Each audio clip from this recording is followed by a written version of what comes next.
Cheers. Sweet. Feeder. Just the way I'm feeling. XFM 104.9. I love that. Karl, you're panicking. You've just remembered a song from your childhood, and I don't know what you're talking about. But I'm going to give out a number. Please take this number down if you can help, Karl.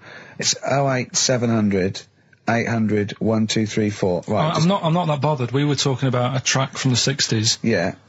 Mighty Quinn. Yeah. And it was on the same compilation. My dad had a tape in the car, and the tape was always on in the stereo thing in the car. And I used to sort of sit through all this stuff I didn't like, but knowing that coming up soon was a song about a monster with purple eyes.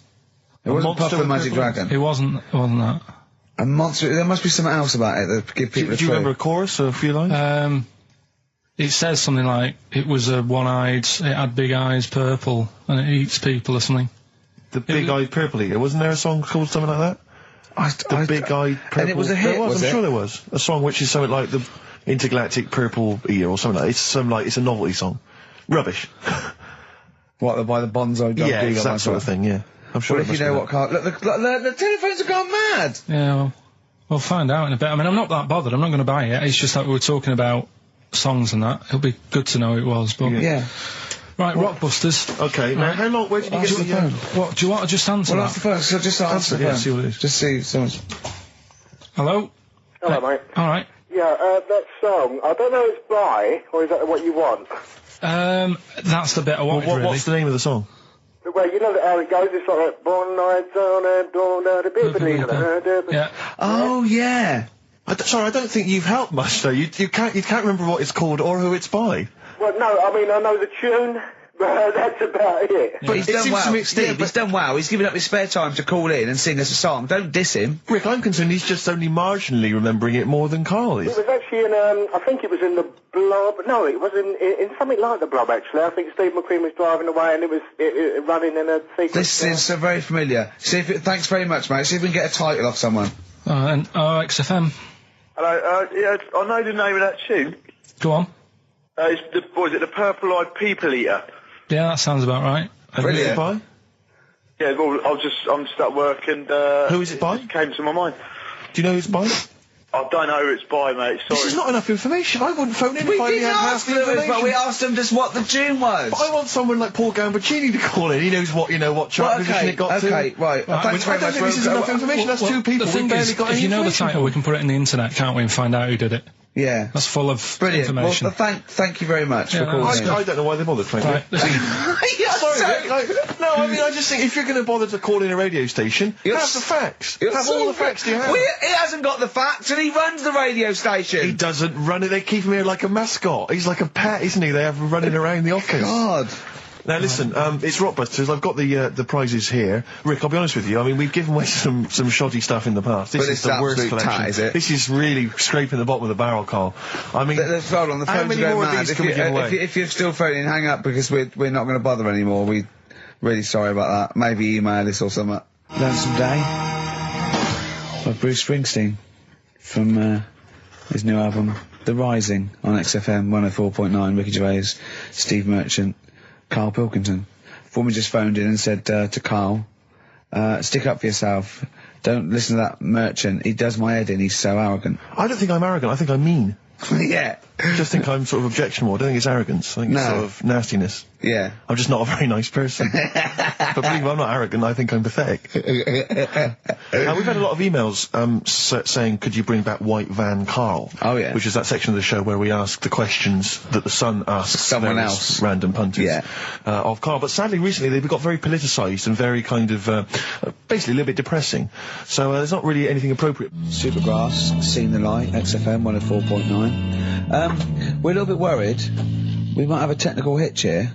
We've had no emails, and usually we get loads and loads. So we're worried it's us. Can someone send an email? Well... Yeah, just a test email. Yeah, but we won't know if they have or not. They might just be ignoring us. No one might be listening, Steve, so this isn't proof. I guarantee there's at least one person who would send an email. Maybe if Dickie Anderson's listening, he could do it for us. Anders, do us a favour for all the pleasure we've given you over the last few years. Ricky.gervais@xfm.co.uk. If you haven't heard the Rockbusters, might as well give them out. Well, let's check the emails working before we do Yeah, that. otherwise it's a complete... This whole show has been a sham and a farce and a waste of time. Well, I think they can take that as read. Well, listen, still to come, right? We've got the monkeys thing. Oh, chimpanzee that! And when I was out last Sunday, right, at Johnny's birthday party, Yeah. Steve was there. Yeah. Got talking about stuff. And a debate that we didn't really finish cropped up. It blew your mind, didn't it? Amazing. Oh, I know about this. Steve told me. This is the infinite amount of monkeys. Or a monkey with a typewriter and an infinite amount of time would eventually come up with the works of Shakespeare. Yeah. There was no debate. It's a philosophical, mathematical problem. There's no debate. It's true. It wouldn't happen. No, listen, Karl, listen. Infinity sorts it all out for you, right? An infinite amount of monkeys at a typewriter, right? They do everything. They type everything. Infinity just sorts it all out for you. There's no getting to it and they're going, oh, well, let's have a look what they've done. This one's come close. Did Romeo and Juliet. It would do it all. It would type everything ever possible, conceivable. Yeah, but... It's a mathematical... Well, infinity we've heard your side of the argument, Rick. And I'll be honest with you, it's a persuasive one. But let's hear Karl, because he heard about this in a pub last week. Yeah, so what's your he's got some problem? strong What's your ideas problem with himself. it? What's your problem with it? Well, first of all, right, you're saying it's a load of monkeys. It's not just one. Appalling. And the only Rubbish! thing that would redeem the show is if he kisses the nipples. Because the No, nipple it's phone not in gonna if you want to happen. speak to Karl. If you know the Not number, happening. call in and try and persuade Karl while this record is on. We'll answer the phone, XFM 104.9, Matthew Sweet, and a song called In My Time, Ricky Gervais, Steve Merchant, Karl Pilkington. That's great, that. Yeah, just asking Karl some of these Q&A questions. This might be my idea of perfect happiness, being in a room with Karl Pilkington. Yeah. Just what I just watch him look around. When you're talking, he looks at you, and it's like, you know when the owners say, it's like the cat can understand what I'm saying. Yeah. It's like he's got on that the same edge look. of that. He's Yeah. on the edge of that. Or you think he can. And I know he understands the words, but I don't think he understands the full impact. Whenever you say something to him, it might be some, you know, a revelation or something, he always picks up on the wrong side. You go, well, that's not the important bit. Do you know what I mean? He always goes... It's a bit like having a 14-year-old French exchange student. You know, their English is not amazing. They roughly understand you, but they're trying to piece together what you're saying. Exactly. But it's great. You see, the thing about Karl is, and don't take this the wrong way, I like him because he's stupid, in a way. No, I'm not being funny, but do you know what I mean? But even though I think he is considered stupid, some of the things he says, I think borders on the, I don't know what the PC term is, the retarded. Do you know what I mean, Yeah. Karl? Anything in particular you're thinking of, though, Rick, when you think of... Well, he was talking to me the other day because I'm trying to write a show called Science, and he's sort of going to help me out with some of the research, and I want him to do something on the DVD for it, right? And he was talking about it, and he was talking about he says that in the future they reckon we'll be able to soon. He said they'll be able to take us into space, and it's going to cost us £150,000. He said, what's the point? There's nothing up there. He said when they went up there, right? He said when Louis Armstrong went. In 1966, right?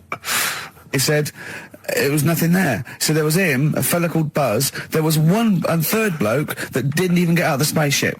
He said he went all that way. He didn't get out to stretch his legs. How good can it be? Forget it.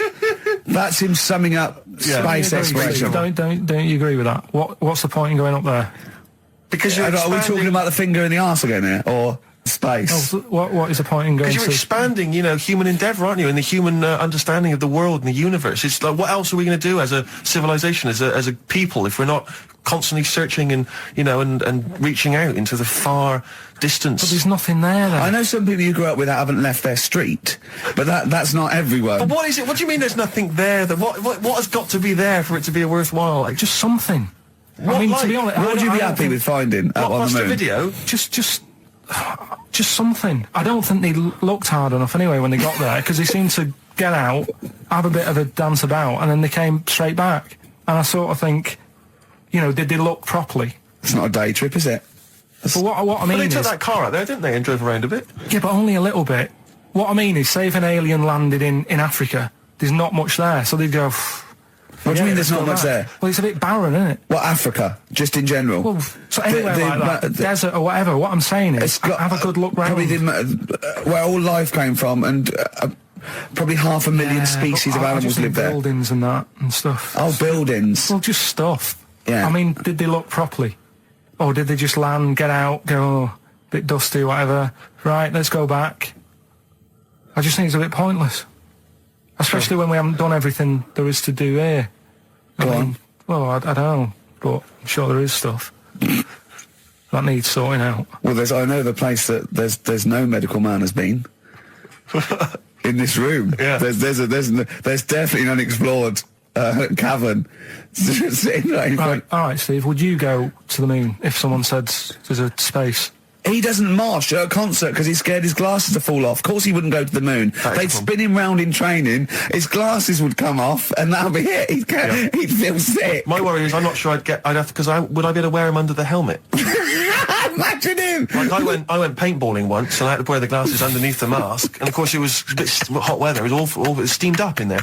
It's terrible, I couldn't see anything, I got shot straight away, I was out of the game, it was pointless. It cost me like £8. Yeah. You don't have to be that fit anyway, do you? You're only sort of sat there.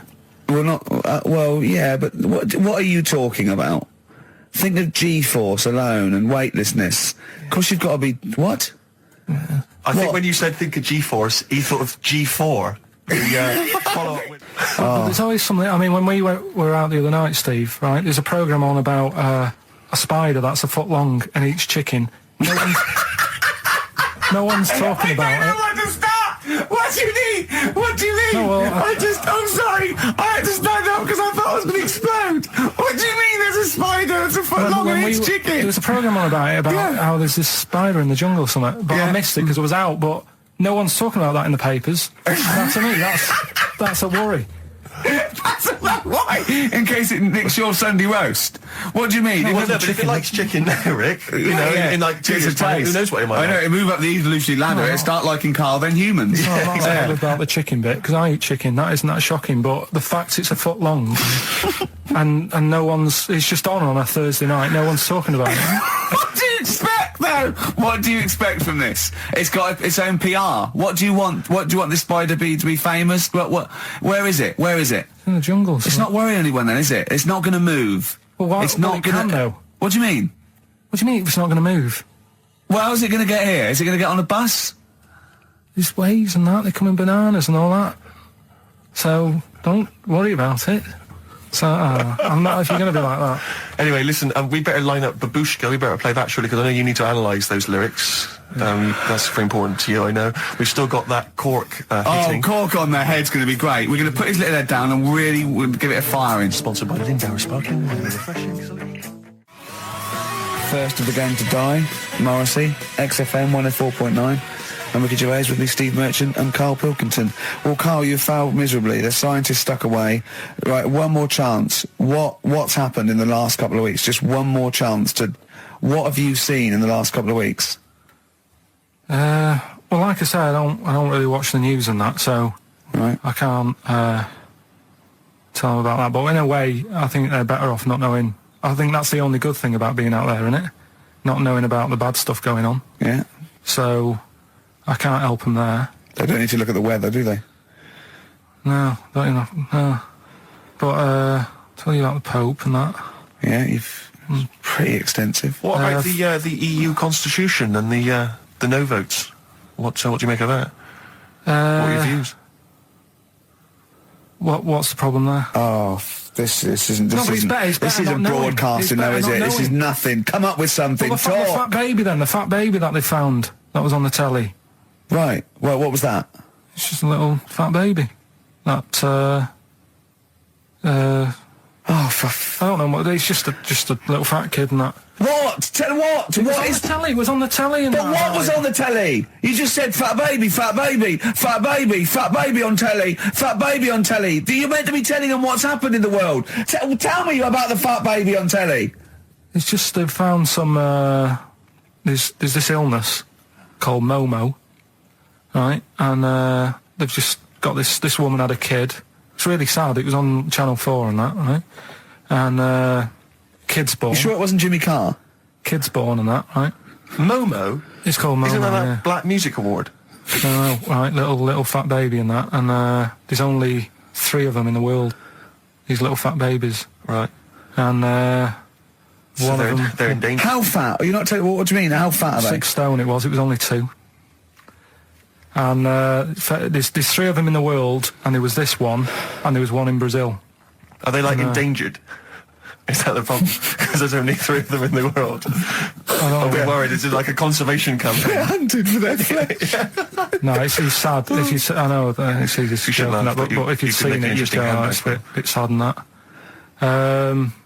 Well, I haven't seen it, and I know nothing about it. Well, I've told you, there's 3 of them in the world. Okay, what else was on telly? Something I watched the other night, that was good. Again, you know, I learn stuff from the telly. I don't watch the news. It was Yeah, well, you don't learn stuff from the telly. You know, I'll tell you what, though. you told us there's a fat baby in the world. Forget about them. There's a spider eats chickens, and there was a fat kid. That's Forget them in Iceland, right? Yeah. We'll give them Rockbusters later to do, right? Iceland. But what's her name? I tell you what is interesting, Steve. I didn't know that much about it. Autism. Okay. Oh, good. With some more entertaining stuff on XFM 104.9 to cheer up people. Go on, then. What? Go on. No, right. Have you heard about it, Steve? What it is? Autism. It scares me to death when he comes up, when he touches on a serious subject. We've been talking about wheeling a dead pope round, the Chinese don't age well, and ginger people are hated. And now we're going to touch on a really, I mean, No, I said- my heart's in my throat. Go on, Karl, then. Tell me your insights to autism. Right, well, there was this, again, Channel 4 coming up with some good stuff at the moment, right? It might have been Channel 5. Rockbusters. Rockbusters. Well, tell the prizes, Steve. Yeah, Tell we them have got Christmas some, gift. This is Christmas gifts. I don't know if you'll receive them in time to actually pass them off as gifts. I wonder to if your I friends can and tell family. that Ross Noble story that he told us. I don't know. We'll have to discuss that when the record's playing. Okay, all right. Okay, so you heard a track from it just then. This is the XFM Christmas album. I think that's been knocking around here in the office for years, hasn't it, Karl? Or is it new this year? It was brought out about 2 years ago, Okay. but the Christmas songs are Christmas songs, timeless, songs. aren't Yeah, they? it's not bad. It's got bands on there like the Dandy Warhols, the Webb Brothers are on there, Drugstore, Bell and Sebastian, Flaming Lips, all sorts. So we've got that to give away. We've also got this Smashing Pumpkins compilation, which we've seen, again, that seems to be knocking around for weeks. Another one of those 50 years of the greatest hit singles. I don't know, Culture Club's on there, Queen, I've obviously, just Lennon. seen the cult film. Yeah, the cult film will come back to you shortly. This, I think, is one of the most exciting gifts. If you have a video player and you want to get trimmed, then surely Big Brother 3 champion Kate Lawler and her cardio combat video, in which I think she uses kind of, I don't know, military kickboxing training to get you trim and taut and looking as good as her. Then you can get that as well. We've also got a exclusive 7-inch single from the White Stripes, a kind of Christmas single. Is that from them? Yeah. That must be quite rare. That's probably the only thing That is rare, that is worth something. And something. the current Badly Drawn Boy album, Have You Fed the Fish, which I think is slightly mediocre. They've gone up, actually. I think that the level of prices there has gone up. Not a bad selection, but here is the big movie. And actually, I have to say, this is not a bad one. No, it's not. Again, it's not terrible at all. It could be worse. It's James Caan in the original Rollerball, not the disastrous remake that came out recently, but the DVD version of Rollerball. So that's there as well. So something fairly interesting. That's worth winning. Right, come on then. Let's do Rockbuster. Well, will we play a song to give Let's people play it, time to get a pen and paper and that? Yeah. Yeah. So we're doing it next. Yeah. Vines was Jackson on XFM 104.9, and Ricky Gervais with me, Steve Merchant, and Karl Pilkington, the man of the moment, with his Rockbusters coming your way with all those great prizes. Yeah. Right, we're doing it now? Yes, sir. I noticed Heat magazine sort of put a bit of a spanner in the works. Why? Because they were saying, maybe it'll be a Christmas edition of Rockbusters. And I'd already sorted them out. I wouldn't worry, Karl. Well, what I've done, I've cleverly tweaked them to make them Christmassy. So the Christmas bit in it has got nothing to do with it whatsoever, but I just thought... So you mean the clues have a Christmas element? Well, yeah. But it's nothing to do with the answer. It's nothing to do with the answer. Right. So why don't you just ask the normal ones, and I'll ring a bell. I'll shake some bells. Well, it's the equivalent of that, but in sort of speech. Right. Brilliant. So the first one, there's a load of letters there asking for advice. Put them on Claire's desk. Oh, and have a good Christmas.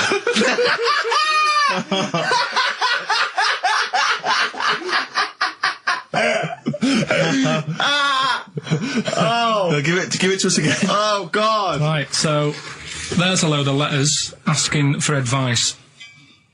Put them on Claire's desk. Owen, have a good Christmas. Right, but bear in mind, people, that the Christmas element may not be relevant to No, these it's got clips. nothing to do with it. I don't want to. Okay. You know. And the initial there is F, right? That's F. All right. Right, the Next second one. Ask your mum if you should, after you've wrapped the presents. Right, so Ask your man if you should. ask your mum if you should, after you've wrapped the presents. That's S. Yes. S. All right. All right. Okay. And the last one, a couple of people were arguing in the supermarket at the fruit and veg counter, but it's busy in there because it's Christmas. That's probably what brought it on. So that's B. Right? B. Oh, God. So they're the three. I'll just recap. Yes, please. Yeah, I have no idea. so I the can't first even. one. I don't know what to start thinking. Well, Right, there's a load of letters there asking for advice. Put them on Claire's desk. Have a good Christmas. Have a good Christmas. Second one, ask your mum if you should. After you're at the prison. S. And the last one, a couple of people were arguing in the supermarket at the fruit and veg counter. But it's busy in there because it's Christmas. Busy 'cause it's Christmas. That's a B. So they're the three things. It's email only, this one. Please remember that. ricky.gervais@xfm.co.uk. ricky.gervais@xfm.co.uk. Yeah. brilliant. Carl looks happy with them. He looks he's really very happy pleased, with and them. rightly so. They're cracking. They're good. Yeah, They're good. Pleased with So, those. All right, is there Right. going to be more Rockbusters in the new year? We're not sure. I'm still, thinking about new ideas that we can do. Okay. Are we starting Ridiculous today? Have you done Couldn't be anything? bothered. Couldn't be Right, bothered. couldn't be hard. Look Right. forward to Ricky Dickinson. Well, he's worried about. He nearly said asked, and he just stopped because he's worried because he's the producer. Yeah, well, I've got to set a standard. haven't Oh dear. Carl, you have, mate. You have. I? So that's that. We've still got to come. Oh, I'll tell you what. Why don't we have a lovely tune, Yeah. right? You make the tea. We're opening these biscuits from Alexandra. Yeah. We'll be enjoying that, right? Maybe segue so we can have a nice little, rest. I don't want to talk through it. It'd be rude.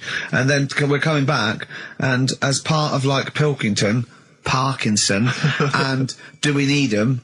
Do We Need Them? Yeah. Karl has interviewed an expert on jellyfish. Brilliant. So we've got that. Plus, of course, we've got a two-part Educating Ricky. You've got Educating Ricky still to come. With a Christmas theme or not? And we've still got No. things like the Pogues, John Lennon, Joni Mitchell, just David Bowie. Are you suggesting there's going to be some great music and some Great fun music and chat? some fun chat. Lovely. Let's do a classic. Let's do a big stomp in one of the best Christmas songs of all time, shall we? What are you thinking? Fairy Tale in New York. Excellent.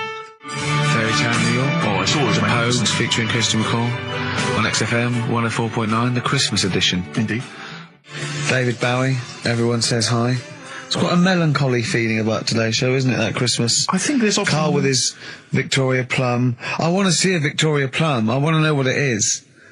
Does it look like a little gnome? It's a woman gnome. A female gnome? Yeah. A little gnome. Well, And, yeah. did your mum collect gnomes? She likes anything gnomes. She likes fairies. She likes Indians.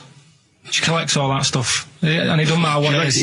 What do you mean? You know, like a proper Indian with all the headgear on. Oh, Native A American. Native American, She yeah. likes anything with them on. Like, it can be a fridge magnet. It can be just anything. A lot of But- Native American wisdom is around the fridge magnet because they think it has special powers of adhesion. Yeah. Yeah, that's you read some of their great writings, the great works.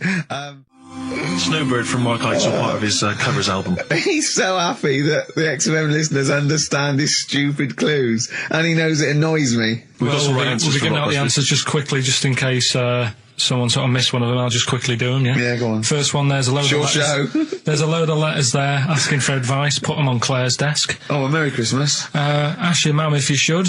Oh, a Merry Christmas. And a couple of people were arguing in the supermarket. It was at the fruit Christmas, and that's veg why. counter.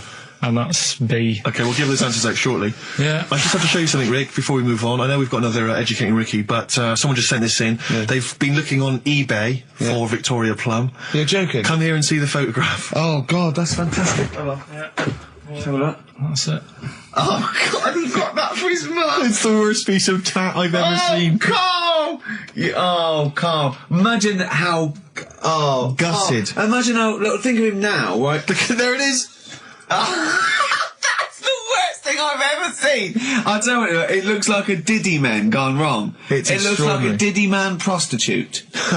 That is... Is that the one, Carl? Is that... Well, it was a different colour. It had a yellow at mine. No, but look, How do they get? Tell them they Okay, so, go into eBay. So you need to log on to ebay.co.uk. I'm sure you've used it before. It's the online marketplace, ebay.co.uk. And if you type in Victoria Plum, I'm assuming that you can track this down. That's amazing. It's the worst piece of rubbish just I've ever think seen. how cute he was as a kid, though, doing that. Just think of him, just going... just seeing that and thinking, oh, he likes gnomes! It's the worst thing I've ever seen! I mean, to be fair, I don't know what her prize collection of gnomes looks like, but I can't imagine they're much better than that. I mean, gnomes are a fairly grotesque thing. But certainly your mum's taste and discretion is... Did you ever those houses on your estate, you'd go in there and it was just loads of those dolls still in their packaging all around the room? And sort of like one of those homes that keeps the sort of packaging on the three-piece suite. Why don't you buy another one for her for Christmas? Yeah. It's $3.99. It looks, but that's £2.49 because that was $399. Well, Oh, buy it, Karl. no, 'cause I've got her. We had a little lunch yesterday, didn't we? We did indeed. That was a nightmare. Yeah. I hate going out with you two. I was explaining to Karl, right? I like to excite Karl's imagination, right? And if it involves chimps or monkeys, all the better. Brains he likes, parts of the body, deformity. You know, I know where to, what buttons to push.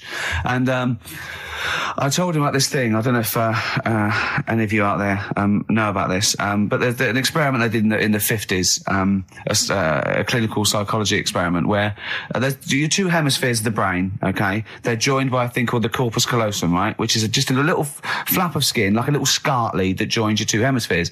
And what they did, they cut that in half, and they thought it was a cure for schizophrenia, but what it turned out to be, or epilepsy, I think, I can't remember, was that your two sides of your brains didn't function together. You couldn't get information. I was telling Karl all this thing, and one of the things I told him was that they did it on a monkey, and it fought itself over a nut.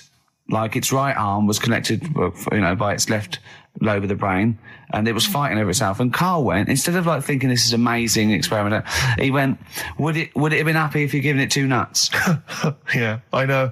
Well, you started off by explaining it, and I remember you mentioned, because I was watching the two of you as you were describing it to me, you said, of course, one side of the brain deals with symbolism, and as you said the word symbolism, I noticed Karl drift away from looking at you, pick up his mobile phone, and start pressing buttons randomly.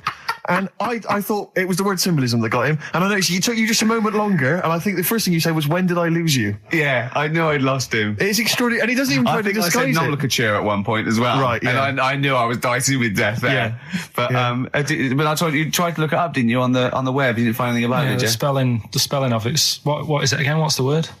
Corpus callosum. Yeah, so I couldn't do it. No, it's no point. Yeah. Don't bother. Give up. Don't bother. Give up. So if anyone knows any interesting facts about that, But yours hasn't been cut in half, has it, Karl? That would, again, might explain something. I'll tell you what we will be talking about later.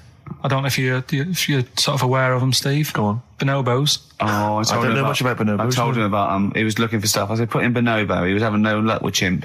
And they're a form of chimpanzee, but they're even closer to us, evolutionarily speaking. They've got their social groups are more like ours. They're more intelligent. And he was loving it, weren't you? So is it human bonobo Karl? Is that how it works on the evolutionary ladder? Chimp, Karl. Yeah. Yeah. Talking about 'em. So we're talking about bonobos. You're excited about that? Yeah, That's coming up in Monkey News? I'm saying let people enjoy the life they've got left. No, you're not. You're saying don't put him in hospital, leave him at home to die. No, I'm not. Give him a Rubik's Cube and let him die. I'll tell That's what he's saying. Yeah, I'll tell you something now, right? Steve, Right. I'll tell you something. I didn't want to do it because it brings the show down, but she did die. Who, the blue-handed lady? Yeah. How do you know?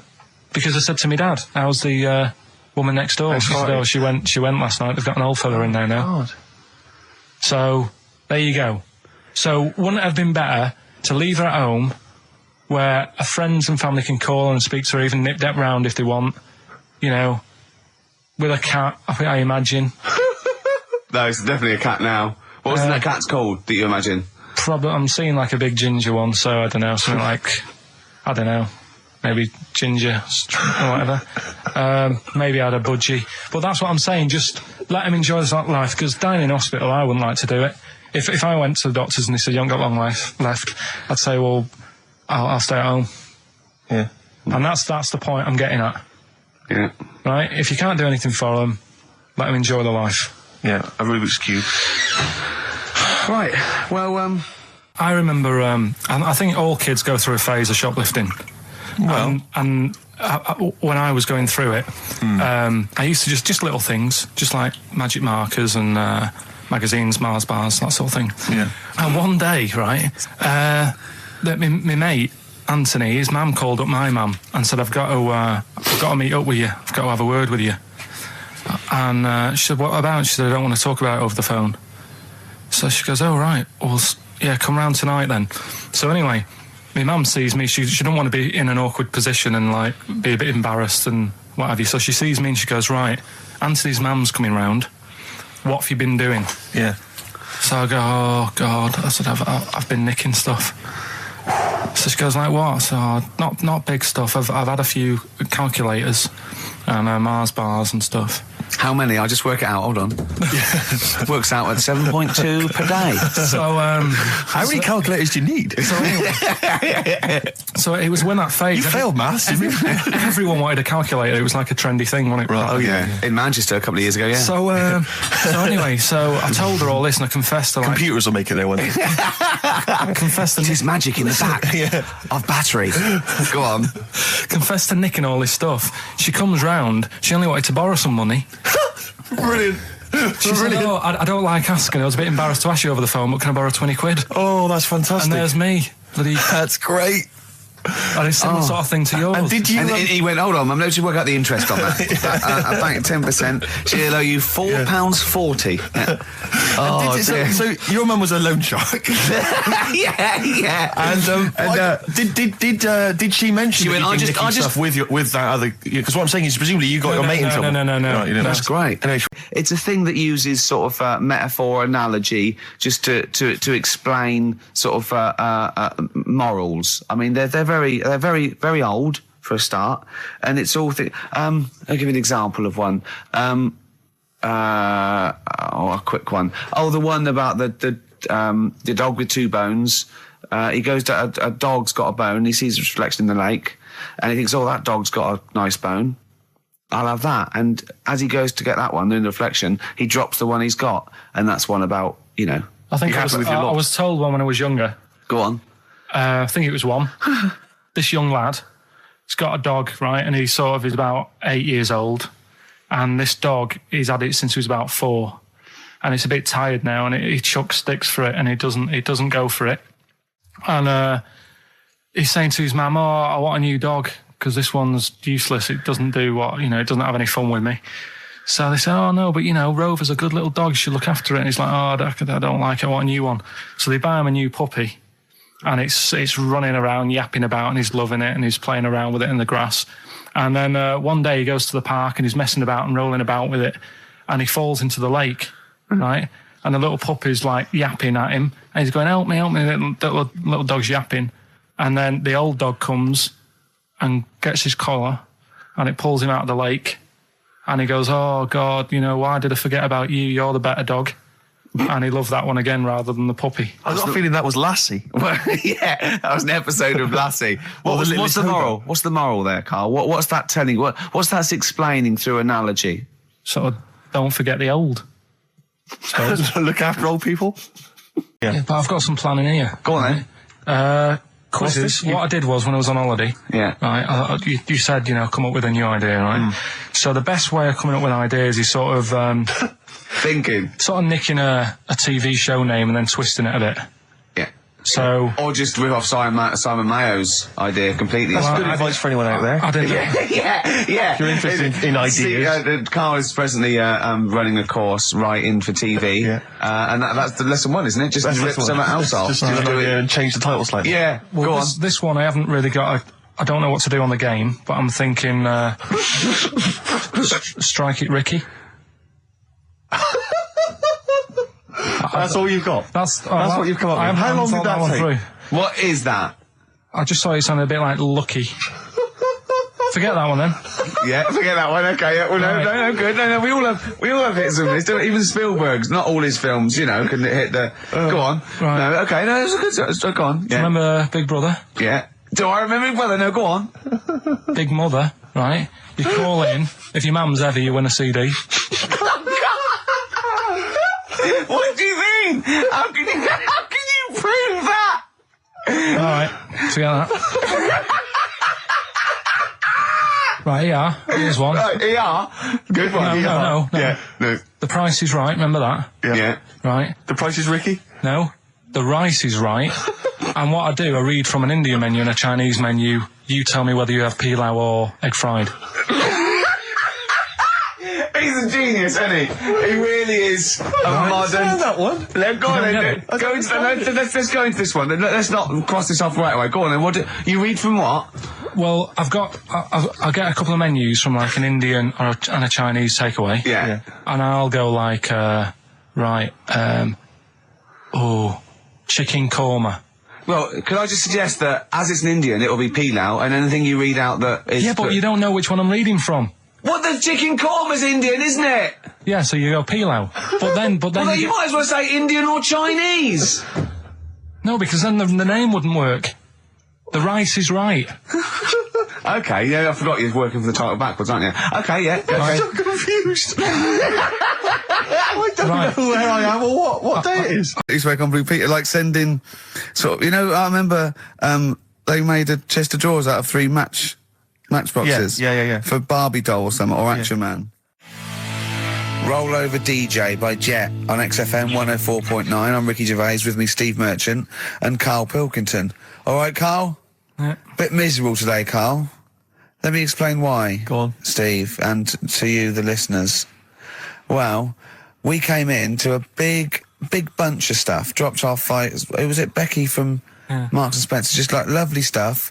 Food, presents for the cat, books, just, you know, to Ricky and Steve who do the show, right? Ricky Gervais and Steve Merchant. GQ presenters of the year. Creators of The Office, right? Award-winning. Carl's looking over. I go, maybe, it's not for you, no. And then he told me why he's grumpy anyway. Go on. Do you know what XFM are giving everyone? How long have you been here? About 6 years. What are you getting for Christmas from XFM? 2 CDs. Is that of your choice, or do they choose them? There's a list of about 30. Right. Tell him what you About chose. 30 CDs. I've gone for Kings of Leon album Yeah. and the Best of Bob Marley. Haven't we, given them away in the past or something? Or you could have burnt them off, couldn't you? You could have done copies. Illegal, but you could have done that. Anytime you wanted. I don't think Bob Marley minds if you No. bootleg his CDs. It's out of order though, isn't it? It is bad. Although you Is do that get... always the case? Has it always been the truth of all the time you've been here? No, it has been better than this. Yeah, although you do get paid quite well and you do have an easier time. Yeah, but don't give me the CDs then. If it was a milkman, you don't go, have 2 bottles of semi-skimmed. Happy Christmas. Yeah. That is a valid point. Do you know what I mean? You complained. Who is it who made this decision? Is There's it- no point. No point, is there? Why? Just no point. I don't like moaning anyway, just... Has it come from up top? Is it from the capital people? Just everyone, that's what everyone gets. Yeah. Yeah, but will Christian get 2 CDs for getting up at 4:30 every day for about 5 years? And keeping this station afloat. Probably. Yeah. So, that's why I'm a bit fed up. What do you listen to first, Marley or Leon? Well, you have a bit of Marley. I'll tell you what Marley's good for as well. You're going to have a little beach holiday, aren't you, over Christmas, going to Lanzarote? Listening to that on the beach, you'll realise how wise XFM are in the long run. You know, you go, well, look, they could have given me 400 quid, right? Well, I'd have spent that. But this is, you know, the legend It's lives the gift on. that keeps on giving. So you probably, you know what I mean? Think how much what you got to think of is how much all his great songs took, not only from the depth of his soul and, you know, all his sort of angst and knowledge and love, and then all the studio time, the marketing, and they're just giving you one like that. They go, don't worry about that, Carl, just have it. And you go, what? All the time we spent with Bob Marley and everything. You know, have it, Carl, have it, Carl. And Practice. Yeah, have that. Thanks, well done. Carry on. We're still going to pay you for the work. Yeah. That's just something on top. Here's a little piece of Bob, free. Yeah, so don't moan, it's extra. So, they didn't have to give you it at all. Play a record, you ungrateful little swine. Some people, like the homeless, aren't getting anything this Christmas. This is my Except to favourite chill. Elvis Costello track of all time. It's Alison. This wasn't on the list. Right. Elvis Costello, Alison on XFM 104.9. So, that's it. Maybe, I'll tell you what, good idea, Karl. Just beg. Just ask for other things. What do you want? What do you want for Christmas? You must have a big fan base out there willing to make you things. Maybe like a little, I don't know, gloves, pair of gloves. Just like Little wee hat. If you want to send a necklace in for Suzanne, that'd be handy. Oh, yeah. That's what she wants. Is Suzanne listening today? No, she's out. Right, okay, this is the dilemma. Me and Steve, yesterday, were trying to convince Karl that it would be a good idea to buy Suzanne a Christmas present. Okay? Now, why aren't you going to buy her a Christmas present? Explain, Karl, why you don't think you should buy her a Christmas present. No, well, I've told her I'll get her one, but in the new year. We're going away on holiday and that, so Yeah. there's no point taking stuff away. Yeah. Going to Lanzarote next week. Just get something in the sales after Christmas for the, yeah. Yeah. Right. And me and Steve were trying to explain to Karl that she would love it if you bought her something on Christmas Day. Yeah, but she knows now.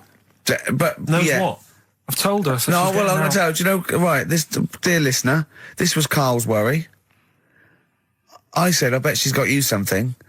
And Karl was worried in case he got her something and she hadn't got him something. Yeah. He'd be livid. He didn't want to be down. He didn't want to be a present down. Yeah. Look at his face. So buy her a nice necklace. Don't spend, just spend £100, you know, just a little token. We're going away. I'm taking her away on holiday. You're not taking her around, are you? What, you're paying for it, are you? Yeah. Are you really? Well, half and half and that. Right. So you're paying for you to go on holiday? That's good of you. So the gift is your company, really? She's done all right. She's done all right. Why do you talk like you're 60 years old? And you've been working down the mine. I don't know, she's done all right. Do you go over to her and say, Suzanne, you're bloody lucky? I mean, You've fallen on your feet. to Look be who fair, you've Rick, got. What? I'm not sure she has done all right. I don't want to be critical, but... Oh, dear. So what are you going to get in the sales? What are you going to get Yeah, her? it depends. I'm thinking, I mean, I'll give her the choice. She can have Kingsley and old Bob Marley. Right, I'll let her decide there. Oh, dear. I can't wait to see you. Where are you going, Lanzarote? Yeah, Where's that? don't know. Suzanne sorted it out. I said, Lanzarote, I said, is that Africa or is it Spain or Portugal? Just thought you don't know. What do you mean don't know? I goes, well, what's the currency? Went, don't know. I said, Suzanne booked this one, did she? Yeah. I thought, where is it? Is Lanzarote African or? Foreign. Somewhere foreign. I was looking last night, and doesn't look that good. There was like one of the highlights of the things it says you've got to do is go and have. Apparently, they've got restaurants in caves, and that's like one of the things they say you must do. So, if that's a highlight, do you know what I mean? So I'll do that. Go and see what that's like. Yeah. When you're on the beach, Karl, do you wear the very, very tight Speedos? No. Do you walk What do around you with wear? them? Sort of longish shorts, Yeah. t-shirt on, probably with a sort of a light shirt on top of that. Right, sure. So quite wrapped up then. Covered up. Do you wear a hat? Because obviously the bald head, there's risk of sunburn. No, I just put a bit of lotion on it. Lotion on there. Yeah.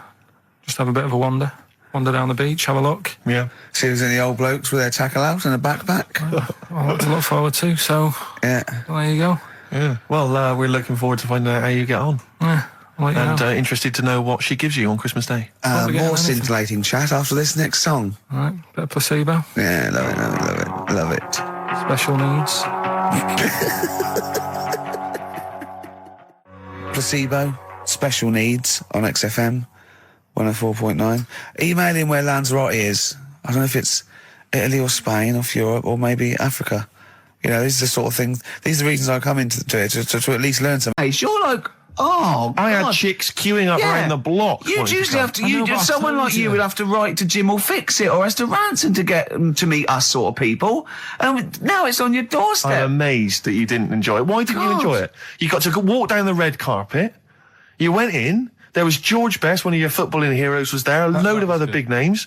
You sat there, prime position. You came backstage with a load of other big names. Hey, you had a lovely bit of You were grub. filming this thing for the DVD we're making. That's you, a cameraman on our DVD. And yet you think, now you look grumpy because you had a couple of pints and I can't believe So it. tell us why you didn't enjoy it, because the ceremony, what didn't you enjoy about that? It was interminable, wasn't it? Far too long. Wasn't it awful? So 3 boring. hours. I thought you were going to say something. Really? Sorry. 3 hours. Yeah. I mean, I suppose for you two, at least, you know, you were going to get something. Sure. Yeah. But with me, it's like, I mean, I've never graduated or anything, so Have you not? I'm trying to think of sort of a situation. Basically, I sat there for 3 hours knowing that I'm not going to get anything out of the night. Yeah. Right? Now, no one Did you? told- Sorry, when we invited you and you said yes, did you think you were up for an award? No. I thought we were going to be sat round tables having a nice bit of food, whilst people are going up there winning awards. Yeah. But 3 hours of the same thing over and over again. I mean, if a film's 3 hours in the cinema, you go, well, it's long, but, you know, I wonder how it's going to end. Yeah. But this was just like the same thing over and over again. Some guy going up, thanks a lot, cheers for the bit of brass. And then going down, sitting down, the same thing over and over again. Honestly, right, I'd say it was one of the worst things I've ever had to do. I enjoyed the night afterwards when we did have a bit of lamb and a nice bit of veg and that. That was all right, and I went home and I was happy, and I got the little freebie bag that you're talking about that we're giving away, which wasn't much good stuff in it. Oh, all right. Right. No, What would you have done on that Saturday night? Suzanne What said- would you have done or the Sunday night rather? What would you have done had you been at home? I would have stayed in with Suzanne, right, watching telly, having a nice bit of pate on toast or something, cup of tea, watching 24. But instead, I had to buy an expensive suit, so I didn't show you up, right? Jesus, Yeah. How much did you spend on your suit? Well, in total, right, because, you know, the shoes and the suit and the shirt and the tie, it was about 600 quid. That's the most expensive evening ever. And that's what I'm saying to you. And the daft thing is, it's dark in there. I don't know why you've got to wear a nice suit. You can't wear a tracksuit, for goodness sake. It's dark in there. No, just the shirt and that. It doesn't make you a better person wearing a suit. No, doesn't make you a what I better mean? person. No. We're not claiming it made you a better person. No, but that annoyed me. Yeah. I mean, it was an experience, innit? That's why I went, because you think, if I didn't go, if I would have said to you when you invited me, no, Steve, I don't want to go, then I would have never known, right? Yeah. And that's my sort of thing in life, right? Yeah. If something comes up, you should take it, even if you're not going to like it. It's a bit of an experience. Right. Do you know what he said to me? I phoned him up because we had to meet up, and obviously he had to pose as my gay lover. Yeah. To get in, right? Yeah. He phoned, what? You said something to me like, I bought a suit, I'm looking good. He said, I'm looking good. People will think, how on earth did he end up with that good-looking guy? So he got into the role. That was what he said to me. He started getting into it. Such an insight. Fair record. I just must say that we've had an email from Darryl Foss. Lots of people have emailed in and say, well done on the BAFTAs and well done on your Room 101. They really liked that. Thank you. There's one guy, and it's Darryl says, Ricky, has your dad only got one D-Mob suit? Because I don't know if you noticed, but Ricky wears the same suit every single time he appears on TV because he spent a fortune on it getting it tailor-made. I've only got one. It's a good suit, and I he wears it know. all the time. And it's winter as well. It's like a pure wool, so I'm sweating everywhere I go. Anyway, usually it's too much cheese. I won't be buying another. Huh? I won't be buying another one. Ever. That's it. Yeah. Suzanne told me today, right, because I've handed it in today to have the trousers turned up a bit. Why? Because it was a bit of a bodge job for the night. Yeah. Right. It was just some pins sort of holding it up the other night, but you didn't notice, and I didn't tell you because I thought you'd be getting on the stage and saying, "Look at that freak over there with his pants hemmed up." But I took it to the place to get it done. Suzanne tells me that I'm going to start shrinking now and getting to that age where you start going small. I know that must have been a revelation to you and a worry. Like, how small do you get? How small do you get? Oh, Don't what are we know, playing yeah. now? I thought we'd have a bit of Marley music. Marley music. Oh. Okay, go on. Well, Right. there's going to be a bit of a change, isn't there? Yes, that's absolutely right, Rick. Normally we would end the decided show, obviously, with just- a song for the ladies. But because it's sort of Karl's penultimate show, and we're going to play one of his favourite tracks, what are you going to... Yeah, I just thought we could play this. It is obviously the killing of Georgie By Rod Pauling. And the only bitch! thing, Rick, the only thing that would redeem the show is if he kissed the nipples. Because the nipple phone in if you want to speak to Karl. If you know the number, call in and try and persuade Karl while this record is on. We'll answer the phone, XFM 104.9, Matthew Sweet, and a song called In My Time. Ricky Gervais, Steve Merchant, Karl Pilkington. That's great, that. Yeah, just asking Karl some of these Q&A questions. This might be my idea of perfect happiness, being in a room with Karl Pilkington. Yeah. Just what I just watch him look around. When you're talking, he looks at you, and it's like, you know when the owners say, it's like the cat can understand what I'm saying. Yeah. It's like It's he's got on that the same edge look. of that. He's Yeah. on the edge of that. Or you think he can. And I know he understands the words, but I don't think he understands the full impact. He never, whenever you say something to him, it might be some, a revelation or something. He always picks up on the wrong side. You go, well, that's not the important bit. Do you know what I mean? He always goes... It's a bit like having a 14-year-old French exchange student. You know, their English is not amazing. They roughly understand you, but they're trying to piece together what you're saying. Exactly. But it's great. You see, the thing about Karl is, and don't take this the wrong way, I like him because he's stupid, in a way. No, I'm not being funny, but do you know what I mean? But even though I think he is considered stupid, some of the things he says, I think borders on the, I don't know what the PC term is, the retarded. Do you know what I mean, Karl? Anything in particular you're thinking of, though, Rick, when you think of... Well, he was talking to me the other day because I'm trying to write a show called Science, and he's sort of going to help me out with some of the research, and I want him to do some on the DVD for it, right? And he was talking about it, and he was talking about he says that in the future they reckon we'll be able to soon. He said they'll be able to take us into space, and it's going to cost us £150,000. He said, what's the point? There's nothing up there. He said when they went up there, right? He said when Louis Armstrong went. In 1966, right? He said it was nothing there. So there was him, a fella called Buzz. There was one and third bloke that didn't even get out of the spaceship. He said he went all that way. He didn't get out to stretch his legs. How good can it be? Forget it. That's him summing up space exploration. Don't you agree with that? What's the point in going up there?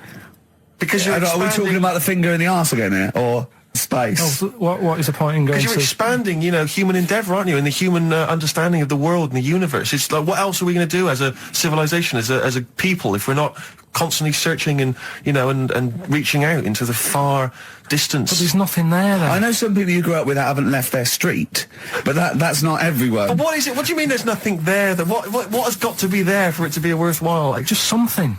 I mean, to be honest, what would you be happy with finding out on the moon? A video? Just something. I don't think they looked hard enough anyway when they got there, because they seemed to get out, have a bit of a dance about, and then they came straight back. And I sort of think, you know, did they look properly? It's not a day trip, is it? But what I mean they is... took that car out there, didn't they, and drove around a bit? Yeah, but only a little bit. What I mean is, say if an alien landed in Africa, there's not much there, so they'd go...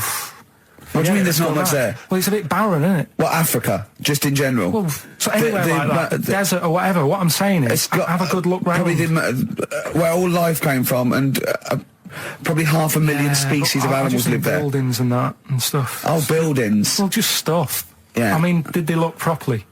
Or did they just land, get out, go, oh, bit dusty, whatever, right, let's go back?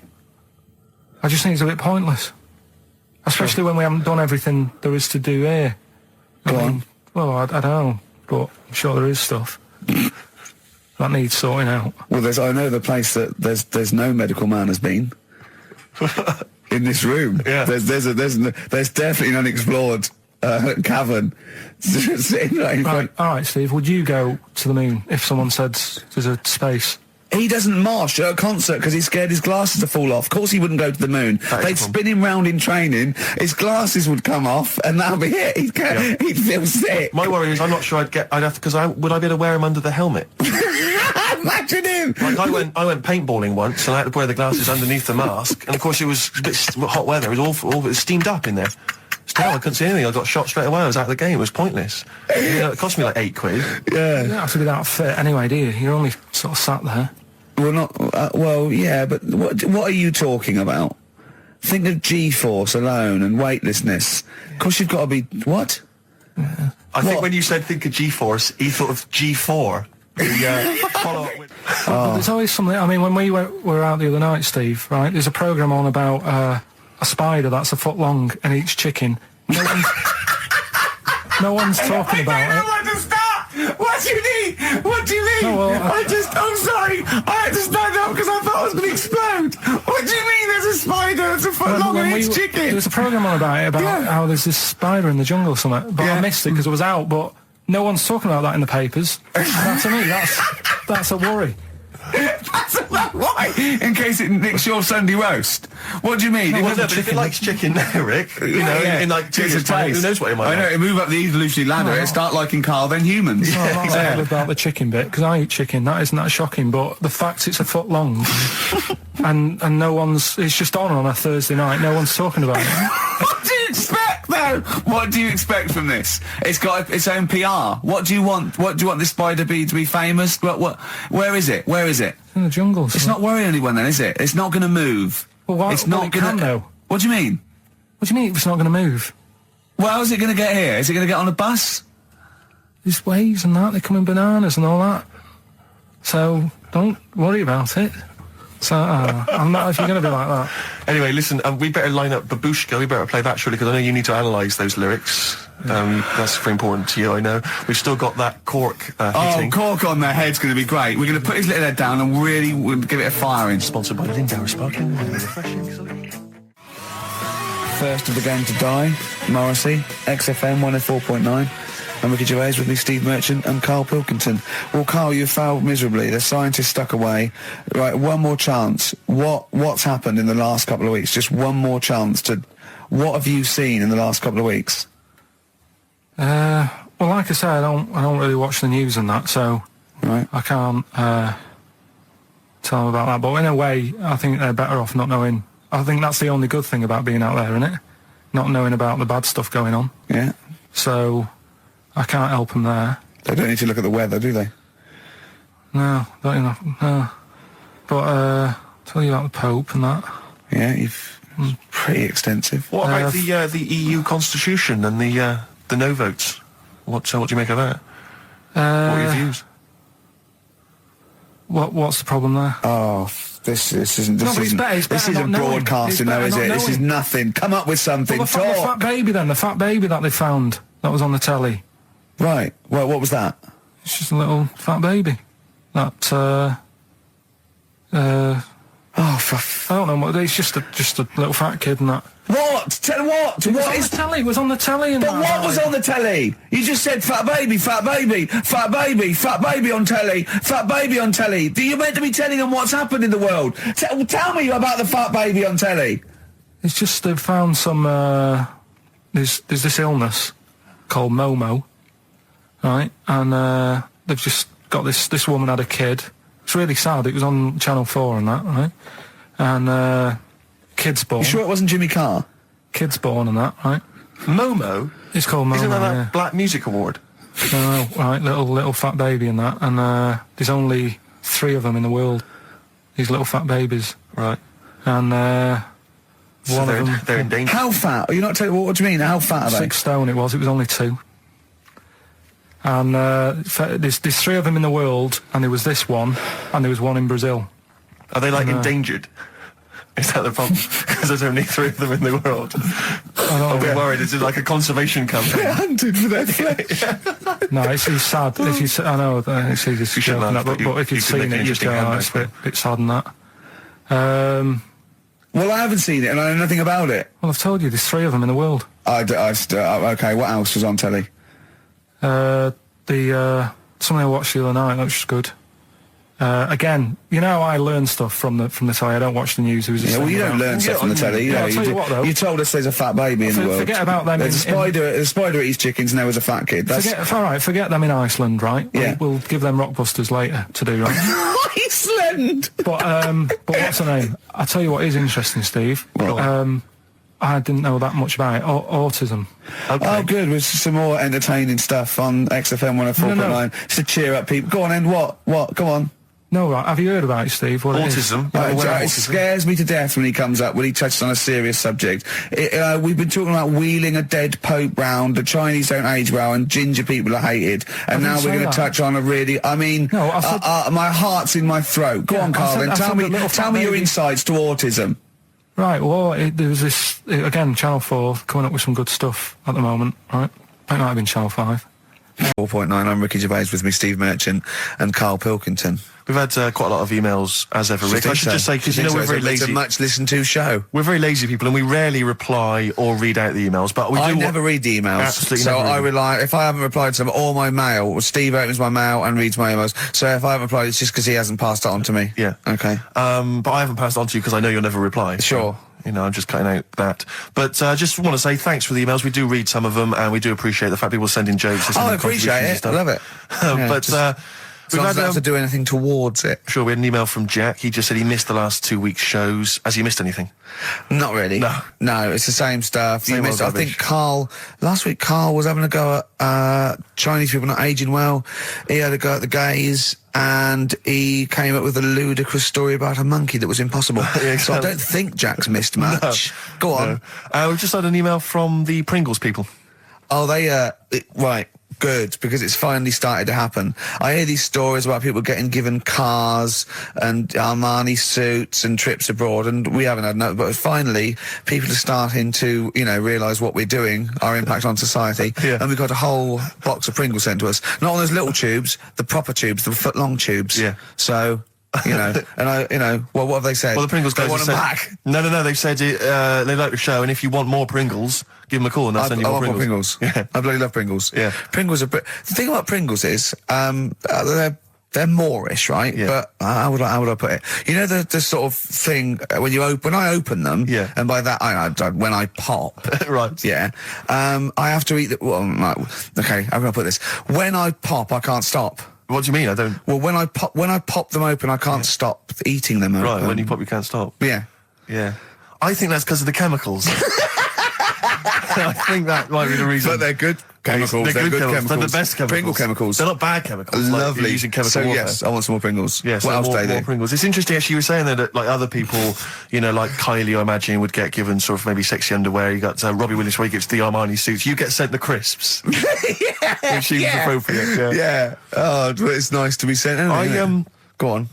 Talking of Pringles, on the Finchley Road tube station, early on the way in. There's a I'll tell lot you of what- Pringles there, isn't Well, there? I'll tell you a job I don't like. What? I wouldn't want to be doing. The woman, there's a little woman who sits in the little snack stall on Finchley Road station. Yeah. And I don't know how to describe it, really. She is surrounded by snacks. She can't move for snacks. It's Does like... it look like American Beauty, but with different... Not dissimilar to that. Yeah. It's a little hut on the station, and it's like if you go to the seaside, you can put your head through one of those cardboard cutouts, and it looks like you're a big fat person, whatever, and you can have your photo taken. It's like an equivalent of that, but it's just snacks everywhere. She's got bananas up to her chin. She's got chocolate coming down to her eyes, crisps either side of her. She can't move. She can't do 360 degrees. She's like packed in there. I don't know how she gets in there. I think they put her in there first, and pour in the bananas. Yeah. And then they go pour in the nuts. She has and 2 hours of makeup before they open. Exactly, yeah. Dressing her in there. Because I'll ask for something from the fridge, and she cannot turn her head to see. She has to go by feel alone, just to feel the fridge and get stuff out and pass it. And often I'll say, that's not what I wanted, but she can't. You've got to let her off. It's extraordinary. Dear. But there's no music playing. Does she There's have to nothing. sell her way out of it?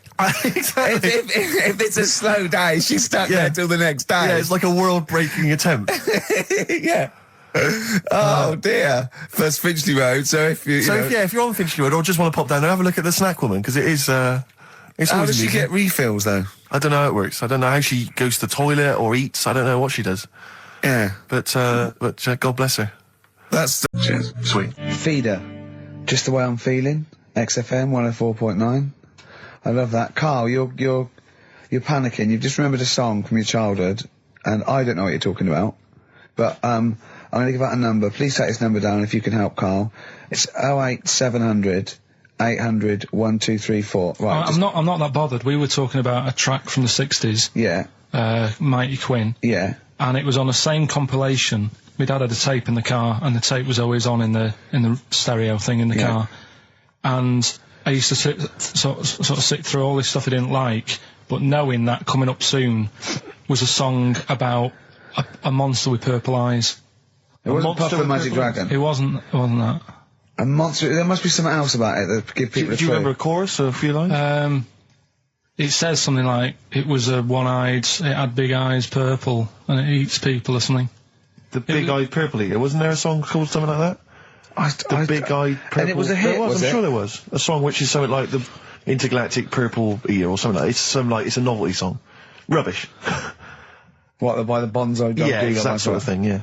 I'm sure Well, it if you must know be what, Karl... Look, the telephones have gone mad! Yeah, well, we'll find out in a bit. I mean, I'm not that bothered. I'm not going to buy it. It's just that we were talking about songs and that. It'll be good to know who it was, but... Yeah. Right, Rockbusters. that. Okay, now how long... Where did you get Answer the... the phone. What, do you want to just answer Well, that? that's the phone, so just answer the yeah, phone. see what it is. Just see someone's... Hello? Hello, mate. All right. Yeah, that song, I don't know if it's by, or is that what you want? That's the bit I wanted, really. What's the name of the song?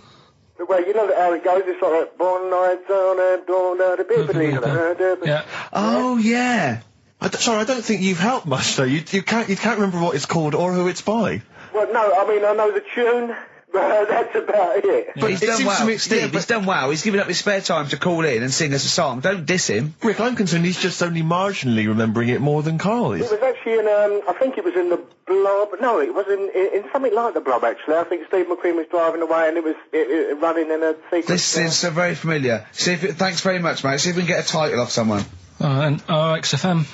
Hello, yeah, I know the name of that tune. Go on. It's the the Purple-Eyed People Eater? Yeah, that sounds about right. And who is it by? Yeah, well, I'm just at work and who is it by? It came to my mind. Do you know who it's by? I don't know who it's by, mate. Sorry. This is not enough information. I wouldn't phone in if I had half the information. But we asked him just what the tune was. But I want someone like Paul Gambaccini to call in. He knows what chart position it got to. Okay, right. Thanks very I don't much. think this is enough information. That's two people. The thing is, if you know the title, we can put it in the internet, can't we, and find out who did it. Yeah. That's full of brilliant information. Well, thank you very much for calling in. I don't know why they bothered, frankly. Right.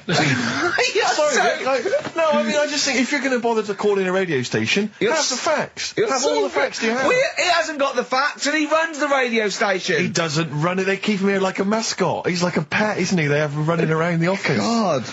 Now listen, it's Rockbusters. I've got the prizes here. Rick, I'll be honest with you. I mean, we've given away some shoddy stuff in the past. This is the worst collection. Tat, is it? This is really scraping the bottom of the barrel, Karl.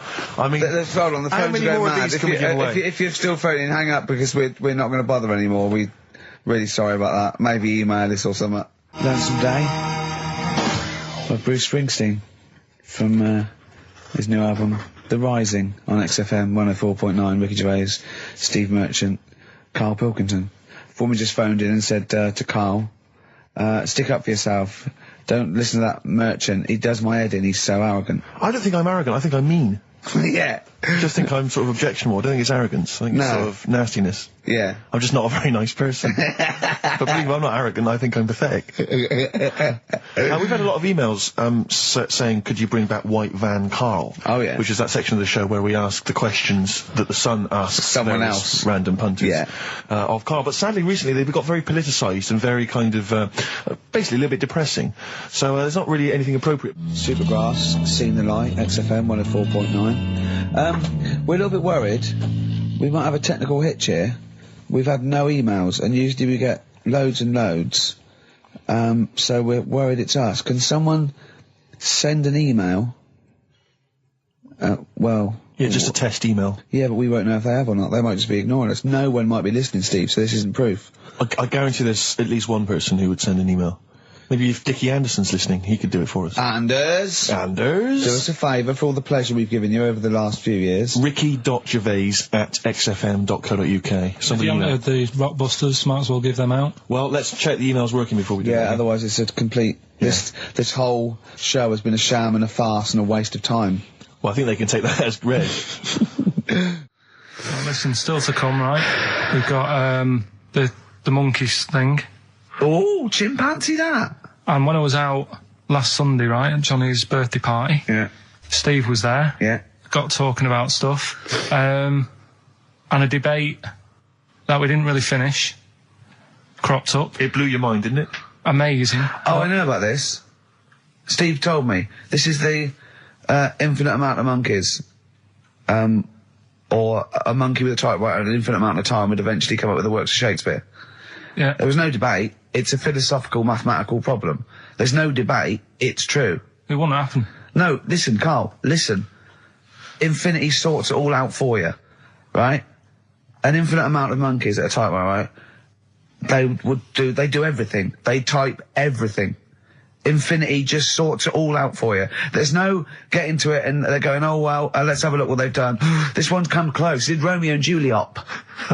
It would do it all. It would type everything ever possible, conceivable. Yeah, but... It's a mathematical infinity... Well, we've heard your side of the argument, Rick. And I'll be honest with you, it's a persuasive one. But let's hear Karl, because he heard about this in a pub last week, Yeah, so what's he's your got some problem? strong What's your problem with it? What's your problem with it? Well, first of all, right, you're saying it's a load of monkeys. It's not just one. The French have tried to keep that secret for over 100 years, It was only Steve. the upper crust people. Yeah, nearly 200 years, that is a top secret. Somehow Euston Station upper crust got hold of a document, left behind in an old sea chest, possibly Napoleon's, could have been Josephine's. Unfortunately, jotted it down. He's kicking himself now. Oh, Secretary, I cannot believe I left a note. If he talked like that. He did. He did that, yeah, he talked English, but in a very funny French accent. Do you remember, there was one thing that, talking about funny French accents. It's the Ricky Gervais Show, with Steve Merchant. Thanks. You were going to tell us a little story about a Just Volvo passed my estate? test. Yeah. My parents had a big Volvo estate, and there's quite a big Oh, I car don't to drive. drive. My parents didn't have a car. But I know you don't drive cars, Rick, but it's got a big car to drive if you've just passed your test. It's safe though, isn't it? It is very safe, that was the thing. Yeah. And I come from the West Country, obviously. There's quite a lot of windy lanes around there. You're joking, do you? They have cars there. Oh, here he comes. Blimey, Karl. Learned on a tractor, automatic it was. Do you want me to tell it or not? Oh! Don't move up the accent! Oh no, I'm not worried. Oh, go on. Go on. So I went to this You party. have a go at him being from the north. Not when he's telling an anecdote. He's never told an anecdote. Oh, yeah, fair point. Yeah, come on. I remember once, right, an American came to our school. We were all about 13 and 14, and he was like, you had to be his friend. And there was like people vying for his attention because he was sort of like this cool American bloke, right? And, he was like good at sports, straight, he's always, it's just great. And, I remember someone saying like tube of toothpaste, and he laughed, said tube. I go, well, what is it? They said tube. It's tube, right? And people go, no, it's tube, right? And they go, it's tube, right? And I went, I say tube. He went, and they sort of looked at me, and they just thought, you liar. I went, no, I say, let me think, no, I say tube. Oh. When you're a kid, like, any American you ever meet is the coolest thing. It doesn't matter if it's a huge, fat bloke wearing Bermuda shorts and a camera on his neck. It's cool, because they speak with an American accent. Well, that is cool. And they say... Being a huge fat bloke in Bermuda shorts is cool. Sure. Yeah. That's what you keep telling yourself. Yeah. I'm growing into that look, says Rick. Shall I give you a little taster? We were having a pizza in a pizza establishment. When was it? Wednesday or Thursday? Yeah. And he was going, I'm a good organiser, I'm a good problem solver. Give me any scenario, right? Obviously he didn't say scenario. And I went, okay then, so you're the manager of this place, and there's a couple there, elderly couple, they're about 60. They've had a lovely meal. He went, yeah, right. I went, but the gentleman, he's got a little bit of a heart condition. He takes a pill after his meal, as he should, after meals. He's only taken Viagra. Oh. And now he's stuck in. Wedged in. It's all been there. It's gone, and it's stopping him getting out from the table. Yeah. So what would you do? He went, what? He's stuck in because of his dick. I went, yeah. He went, right. He said, I'd use the situation. I'd make cash. I said, you're not going anywhere. Do you want a pudding? Entrepreneurial. I like it, Karl. And he went, so that's that sorted. I've got the job on that. Next. I went, okay. You won't believe it. Next day, there's a little problem in the toilets. Two gay men were having sex and they got stuck in each other. Yeah. He went, right. I'd say, is it the same fella as yesterday with the Viagra? If so, why was he let in again? He was on the door. Yeah. I went, it's not. It's too different. He goes, right. Does his wife know he's cheating on him? Yeah. He went, right, I'd go down. I'd go, and then he went, I'd say this isn't a restaurant problem. Call an ambulance. Strictly speaking, not a restaurant problem, no. But am I right? Huh? Am I right? Well, I don't know. Would you give me the job if say, like, you were the boss of that restaurant and you... Do you know what I like about this? At no point did he say, Gervais, why are you being so mental? Yeah. Why would someone get stuck because they took Viagra by mistake and two people get stuck in each other? But you've heard the stories from his past. That is a perfectly legitimate situation to find yourself in. You grew up in his part of What would you Manchester. do if there was two fellas with big heads and webbed feet and they had a horse in a... Well, what I'd do is... What would you do? What did you do when you first saw them? The dancing. Brilliant. Right? That's that solved. Brilliant. I wanted to be a dancer. After I did the boxing, right, I joined a dancing thing just near Man United's ground, right, called Twiggies. Went along, I wanted to learn some moves. How old were you? Well, it was when Michael Jackson was, like, pretty big, so about 83, 84, 85, something like that, around there. Wanted to do it. When I went, it was shut, and it had become like a warehouse for toilet rolls. So in a way, I wonder what would have happened. Sorry, how is that an anecdote about you going through dancing? You've told me before you did boxing for a while, you did dancing for a while. You had a true fight in the boxing. You didn't even get in the... That's not an... Imagine if that was a film. This is a boy's dreams of becoming a dancer. Oh, it's shut. Next on. I mean, how is that a story? Yeah, that was Billy Elliot. Do you think it won quite as many awards? Yeah, brilliant. Footloose. All right? Yeah. I'm fed up they banned it. Let's go. Oh, it's shut. Flash dance. First, there was... it's a warehouse. Never mind. I'm just saying, you'll find something else. I think I got a go-kart after that. I bought a motorised go-kart and kept myself busy with that. So... There's always other things. Just think, Alan Bennett has to sit down and really sweat over his stories. Yeah. He just opens his mouth. You are a living Alan Bennett character. So that's solved. Well, Jay, don't worry about that. There's no emotional problems I can foresee if you follow that advice. So the advice there is do an arranged marriage. If she's not ugly. minging, she's not completely minging. Yeah. And don't worry about dancing. Get a go-kart. Cheers. Great. Keep your problems coming in. No, there's this lad who called Mark, right, who used to go to school with, who used to call me that. And his mum, right, was like obsessed with cleaning. And I was never allowed in their flat. He makes the place look untidy. So she used to, I don't know if it was just me or all his mates, but I used to turn up and she goes, yeah, he is in, but you know what you've got to do? And I used to have to go round the side of his flat, and he had a computer, right, which I used to play. I didn't have one at that point, but he had one. And I used to have to go round the side of the flat and stand at his bedroom window with his window open, and I'd be sort of leaning in playing the game. You are joking. I'm not. His mum... You had the weirdest upbringing I've ever heard. The things you were willing to do. It's the strangest. What is this town like? No, I stopped going once. Was there always music? Right? There's the horse in the house there. Oh, look at these two kids with big heads and webbed feet. All right, Ronnie. All right, Reggie.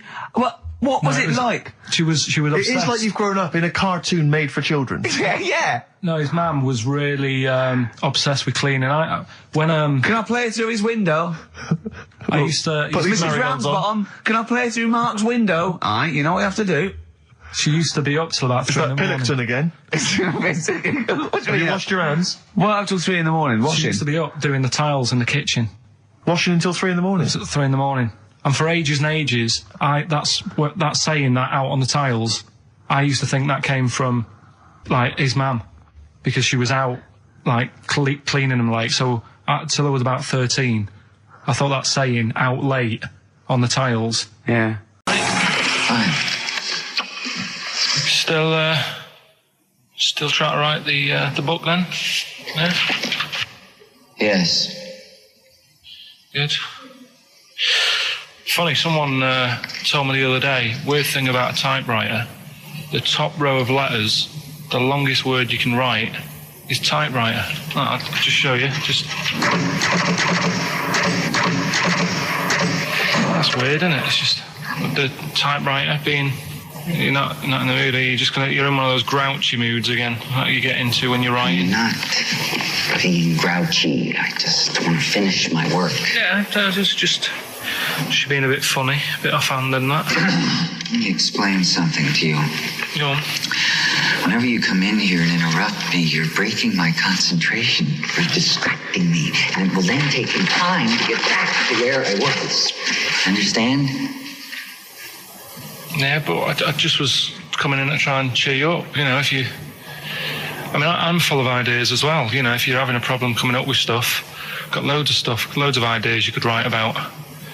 The other day I read about this airy Chinese kid. What do you want me to do about it? No, it's just that it could make a good book. Do you know what I mean? Sort of following round. That's swell. Well, I'd buy it, But if you don't want to know, don't bother doing it. But do you know what I mean? It's just airy Chinese kid. It's weird because they're not normally that airy over there. Yeah, this kid caked in it. But if you don't care, I wouldn't touch one hair on his goddamn little head. You don't have to touch any hair on his head. Like I say, he's covered. Leave the head alone if you want. Touch his hands. He's totally covered in it, but... I love the little son of a bitch. Well, don't go that far. You haven't met him, but I can sort it out. I'd do anything for him. I don't think you'd expect that much. Just take him to the barbers 3 or 4 times a week. You know, he's a good little kid. In fact, I'll do it. I think I'll write a book on him. Yeah? How do you think you can handle that? Yeah? You're not too busy, are you? Well, yeah, I'm pretty busy. I've got to sort out some monkey facts for the show this Saturday, but I reckon I can still... Why don't you start right now and get out of here? All right.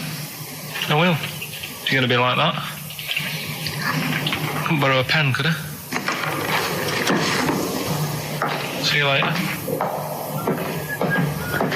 There you Haunting. go. Haunting stuff there. Karl Pilkington in The Shining. You know, in the film, Jack Nicholson goes crazy because the suggestion is he's maybe possessed by demons that maybe are in the hotel. But, you know, if I was stranded in a desolate hotel, removed from all human contact with Karl, I'd go mental with an axe without being possessed by demons. That's more chilling to me, trying to get some work done and you keep wandering in. I'm trying to get Karl to spend a couple of days in the caravan with me, just for the hell of it. And he won't. I've offered him money, won't I? I think it'd be a great laugh, won't it, Karl? Oh, yeah, great. That would be terrifying. No, I want to film it. I just want to film it. Like a little video diary. There's Karl there, he's just waking up. Well, If I was stranded in that would be like being... I may as well be with Freddy Krueger and Jason Voorhees.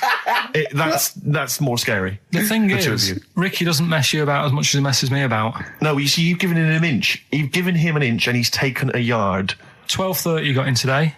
In 30 minutes between 12:30 and 1. The old bin lid on the head. He wanted to do that again. Yeah. Squeezing my head, think he had a go at.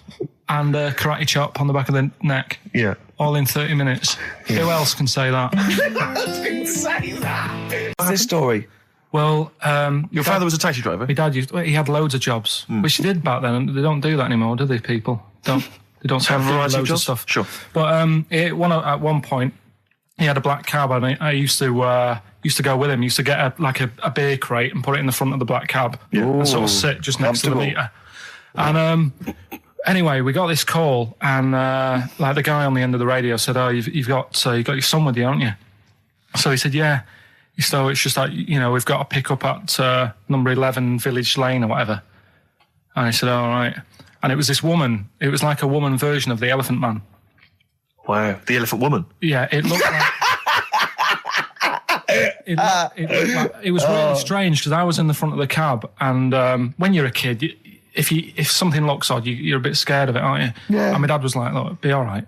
And we're driving towards her. Look, don't worry, son. I've got loads of buns. And just to I think give I'll you- just throw one down the street if you run after You're it. being mean, right? I am a little bit. So Yeah. how old were you, 18? No, I was about 12 or something like that, 11, 12. And as we got closer to her, it looked like she was holding like a bag of spuds on her shoulder, For a snack. Right. and her head was all a bit mangled and messy and that. And my dad said, "Whatever you do, don't stare at her face." Yeah.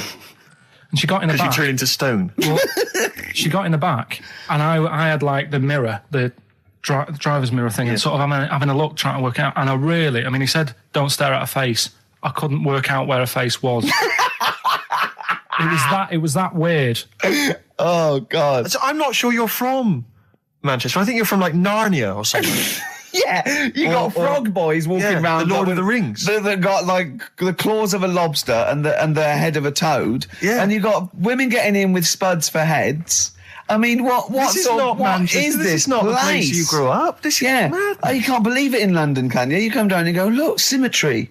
It must be amazing. It must be a thing to do with upbringing, though, mustn't it? And because again, do you know, I've said to you before, years ago when I was a kid and didn't have any worries, good-looking lad, you go through it a bit, have a few more worries, and you look knackered. Now, back there's a lot more worries and stuff, so you get a lot more freaks. Whereas in London, everyone's like happy, aren't they? I love the fact that stress can cause your fingers to fuse and your heads to grow. No, but if She must have been really stressed to have a head. Yeah. She what was? Bag of Yeah, sluts. was she an accountant or something? you know what I mean. But what did she do? What did she say? Where when was she got in? going, by the way? And she couldn't speak. London Zoo, please. I think she was going to like To a the pet fair. shop. Seriously, honest to God. On my mum's life, she was. Because at the end of the day, that's a good thing with animals. They don't judge you, do they? She's not She an wasn't an animal. animal. She's a human being. She's not actually an elephant. No, but you know the elephant man was not actually an elephant. You understand that? He's got no elephant genes in him at all. No. That was just a cruel name people gave him. Yeah. No, it's the name of the disease, isn't it? Elephantitis. Look, so listen. So this woman, why was she going to a pet shop? She was going to a pet shop. What, to find her husband? Is this true? No, it is true, yeah. Oh, God. I'm not taking the mickey, because it must be really bad for you. Of course it is. Carl, I need to haven't- ask. I'm going on to you today about cutting myself shaving. Yeah. I was going on about that. To think that she's probably not alive now, but to think, But you're saying that you're going to say this is a worse problem than a little cut shaving, aren't you? yeah. Yeah. Do you know what I mean? The think things you're that right. Carl, you worry about. there's a couple of key questions I need to ask. One, if she couldn't talk, how did she tell your father where to drive it? Did she have it Probably written got on a some note? help Did she for that. point with her nose? Yeah. Right, this has got silly. Pick your song. But and also, finally, where did you say she lived again? It was like in a village, a little small village. Right. Just hidden out of the way. All I'm saying is we could maybe get like some sort of coach, book some coaches, get a coach party up there to have a look at her. Take some photos. And now You can make some lemonade. the offspring of a woman and some spuds. Yeah. Too much hassle. Yeah. Yeah. Yeah. Yeah. Yeah.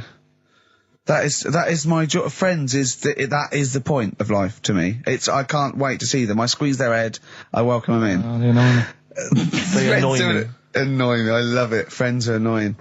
It's even scared of like doing something with a friend or getting a gift because he goes after buying one back now. Yeah. It's sort of like life's a bit of a chore for Karl, isn't it? Well, anyway, all right, let's leave that aside. Obviously, you're never going to be entirely happy, although apparently you are already on the brink of happiness. All you No, had to I told say you was that, your right? hair looked nice. I That's was all you at- had to say. Yeah, I it was- looks good. Yeah, and that's it. End of story. What's the point in that? What is the point in Because that? she doesn't really care what you think, but she doesn't want to hear that she looks like Dave Hill from Slade. She's not having her haircut just to please you, Carl. Despite what you might think. He's taken aback by that. Yeah. Sorry, happiness then, yeah. All Well, right. the thing is, I was happy the other week, right? When I was going up to Manchester on the train, nice quiet carriage, I'm sat there reading about sharks and that, right? Nice and quiet. And I got annoyed, I texted you, didn't I? Yeah. When two fellas got on. Can we talk about it? Well, yeah, you've started it. Two gay men got on. Go on. Two gay fellas got on. And it wasn't the fact they were gay that bothered me. It was No. like, each to their own. Let them get, you know what I mean? Let them do what they do. Yeah. And, Behind closed doors. but they started talking really loud, right?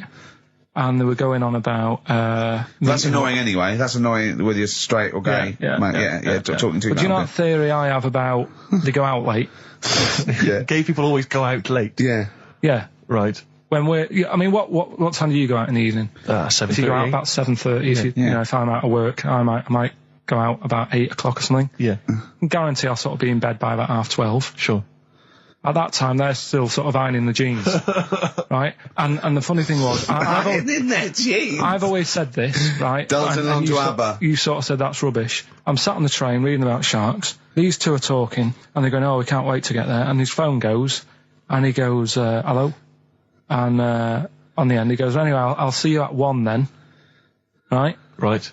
So I thought, well, maybe that's tomorrow. Could Yeah. be 1 in the afternoon. That's when most people would meet. Yeah. And then he carried on talking. Most people would meet. Carried on talking, and he goes, "Yeah." So anyway, like I say, see you tonight. 1 o'clock he's meeting someone. Yeah. I don't know You were why you go livid. out that late. Do you remember when his favourite record of all time is The Killing of Georgie? Sure. He said, would he have been killed if he'd have been back at a decent time? There's a no fair mention point. of the time in Sure. this song. And then the funny bit was actually that did make me laugh, right? When he'd finished talking on the phone, he said to his partner, right? "Oh, there you go. Let's have a little chat." And the fella said, "Who was that?" And he said, "Oh, it's Dave." He said, "Which one's Dave?" He said, "The one with the shaved head."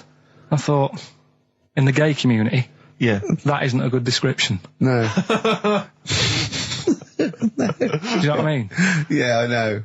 They've all well- got little shaved heads. Before we move on, was the Sharks article interesting? Did you learn anything? It's pretty good. Was it? Go on, Yeah, what I'll was teach it? you something about that later. Oh, okay. Is this educating Ricky? It wasn't, but I can teach you a bit. Yeah. All right. That's good. Play some ads and that. Play some ads and a tune, and then have we got maybe a competition? Yeah. All What have we got? We're all looking forward to that. All right. Fortune Faded, Red Hot Chili Peppers, and XFM 104.9. I'm Ricky Gervais, with me Steve Merchant and Karl Pilkington. Back for 2 hours a day, then a Monday off. Carning the management, baby, and sending this station spiralling down into the depths for his greed and selfishness. Yes. Okay. We were talking earlier about things that have happened when we were away. Quite a lot. Quite a lot, but there's one thing I heard. It might be a rumour. I hope it's a rumour. I kept it from you, Steve, because I want you to sort of have spirits up, because we've been at it in the office, and we've got to be... Okay, I'm just going to say it. I think Shed 7 have split up. Sorry, I didn't... Shed 7 have split up. Sorry, I think I got something in my eye. It's just a bit dusty, you know, I think. So, okay, if it's true, it's true. If not, at least we got their music. Their music didn't. The music lives on. So we're going to dedicate this show to Shed 7 and all the bands. Talking about ghosts and that, do you know how I'm into them? Yeah. Right? How weird do you think this is? Right? Well, it's not true. Before you say it, play a record. No, go on. Go on. Right, it's this woman. I don't even know if it's ghost, really. It's just a bit weird. Sure. Yeah, sure. There's this woman, Yeah. and she's not a woman, she's a kid. Sure. Okay. Sure. She's walking down like a street in her area. It's a nice day and everything. Everything's normal. She's walking down, and a woman comes up, cycling past, right? The woman on the bike looks at the kid, absolutely terrified, right? Got a really scary face on her. Yeah. The kid's thinking, why is she doing that? Yeah. Right? So anyway, she thinks nothing of it, goes, I think she was playing in the park or whatever, goes and has a nice day. About 15 years later, Oh, right, yeah. she's, I don't know, I think she was going to work, right, on a bike, She's riding her own bike. riding her own bike, cycling down the road, Oh, yeah. looks at the kid. That's the thing that happened like 15, 20 years ago. Right. It's her on the bike looking at her as a kid. Right. Not another child. No. So Right. it's her. She's seen herself. What, Karl? I mean, I don't know where to start. Firstly, where's this information come from? But I mean, why do you ever... I mean, I don't know what part of that you think can be true. I mean, honest, I'm speechless. I don't know what to say. What are you talking about? Bit weird, though, isn't it? But it's not true. It didn't happen. Nothing happened like that. She said it did. Well, Who? then she's Who? wrong. She said she saw herself. She saw herself as a kid, didn't she? Did she carry on riding And as an past? adult when she was a kid.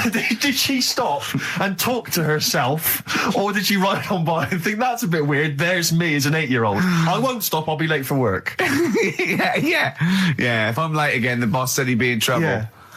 Oh. Well, And where is this information? Did it happen to someone you know?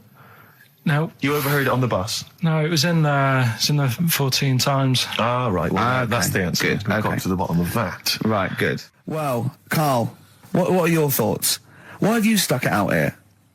Nothing better coming in, I thought. Well, I'll tell you all right, why, I because get you're it. always on holiday. You don't do a lot.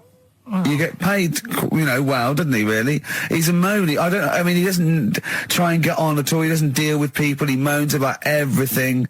And, so he's... I'm all right. I've got my own little room and that. Yeah. Like a cage. It is like a cage, isn't it? And he goes, shut the door, shut the door. If people walk past, he goes, shut the door. He doesn't want them looking in. He's like a miserable old chimp.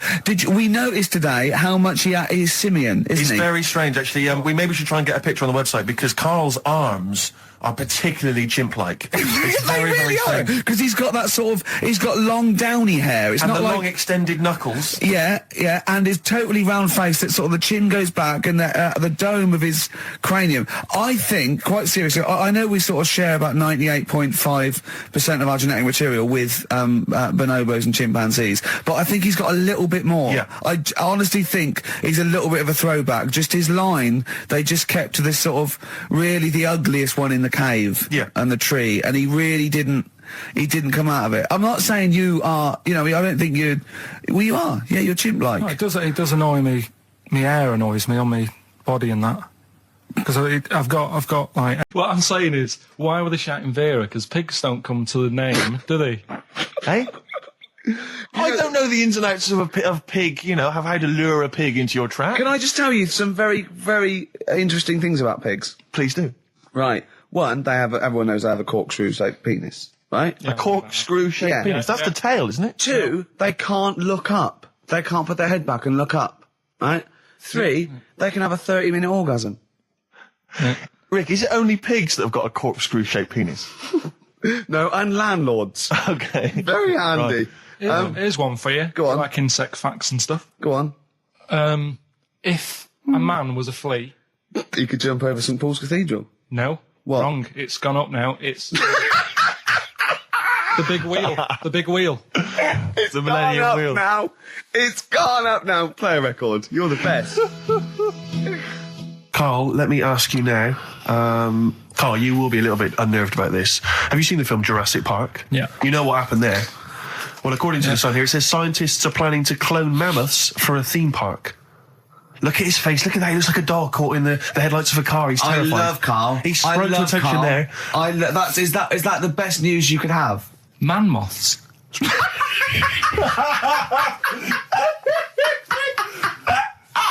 Right. Yeah, man moths. I Man love moths. the fact that that's why he was so excited that they bred a man moth.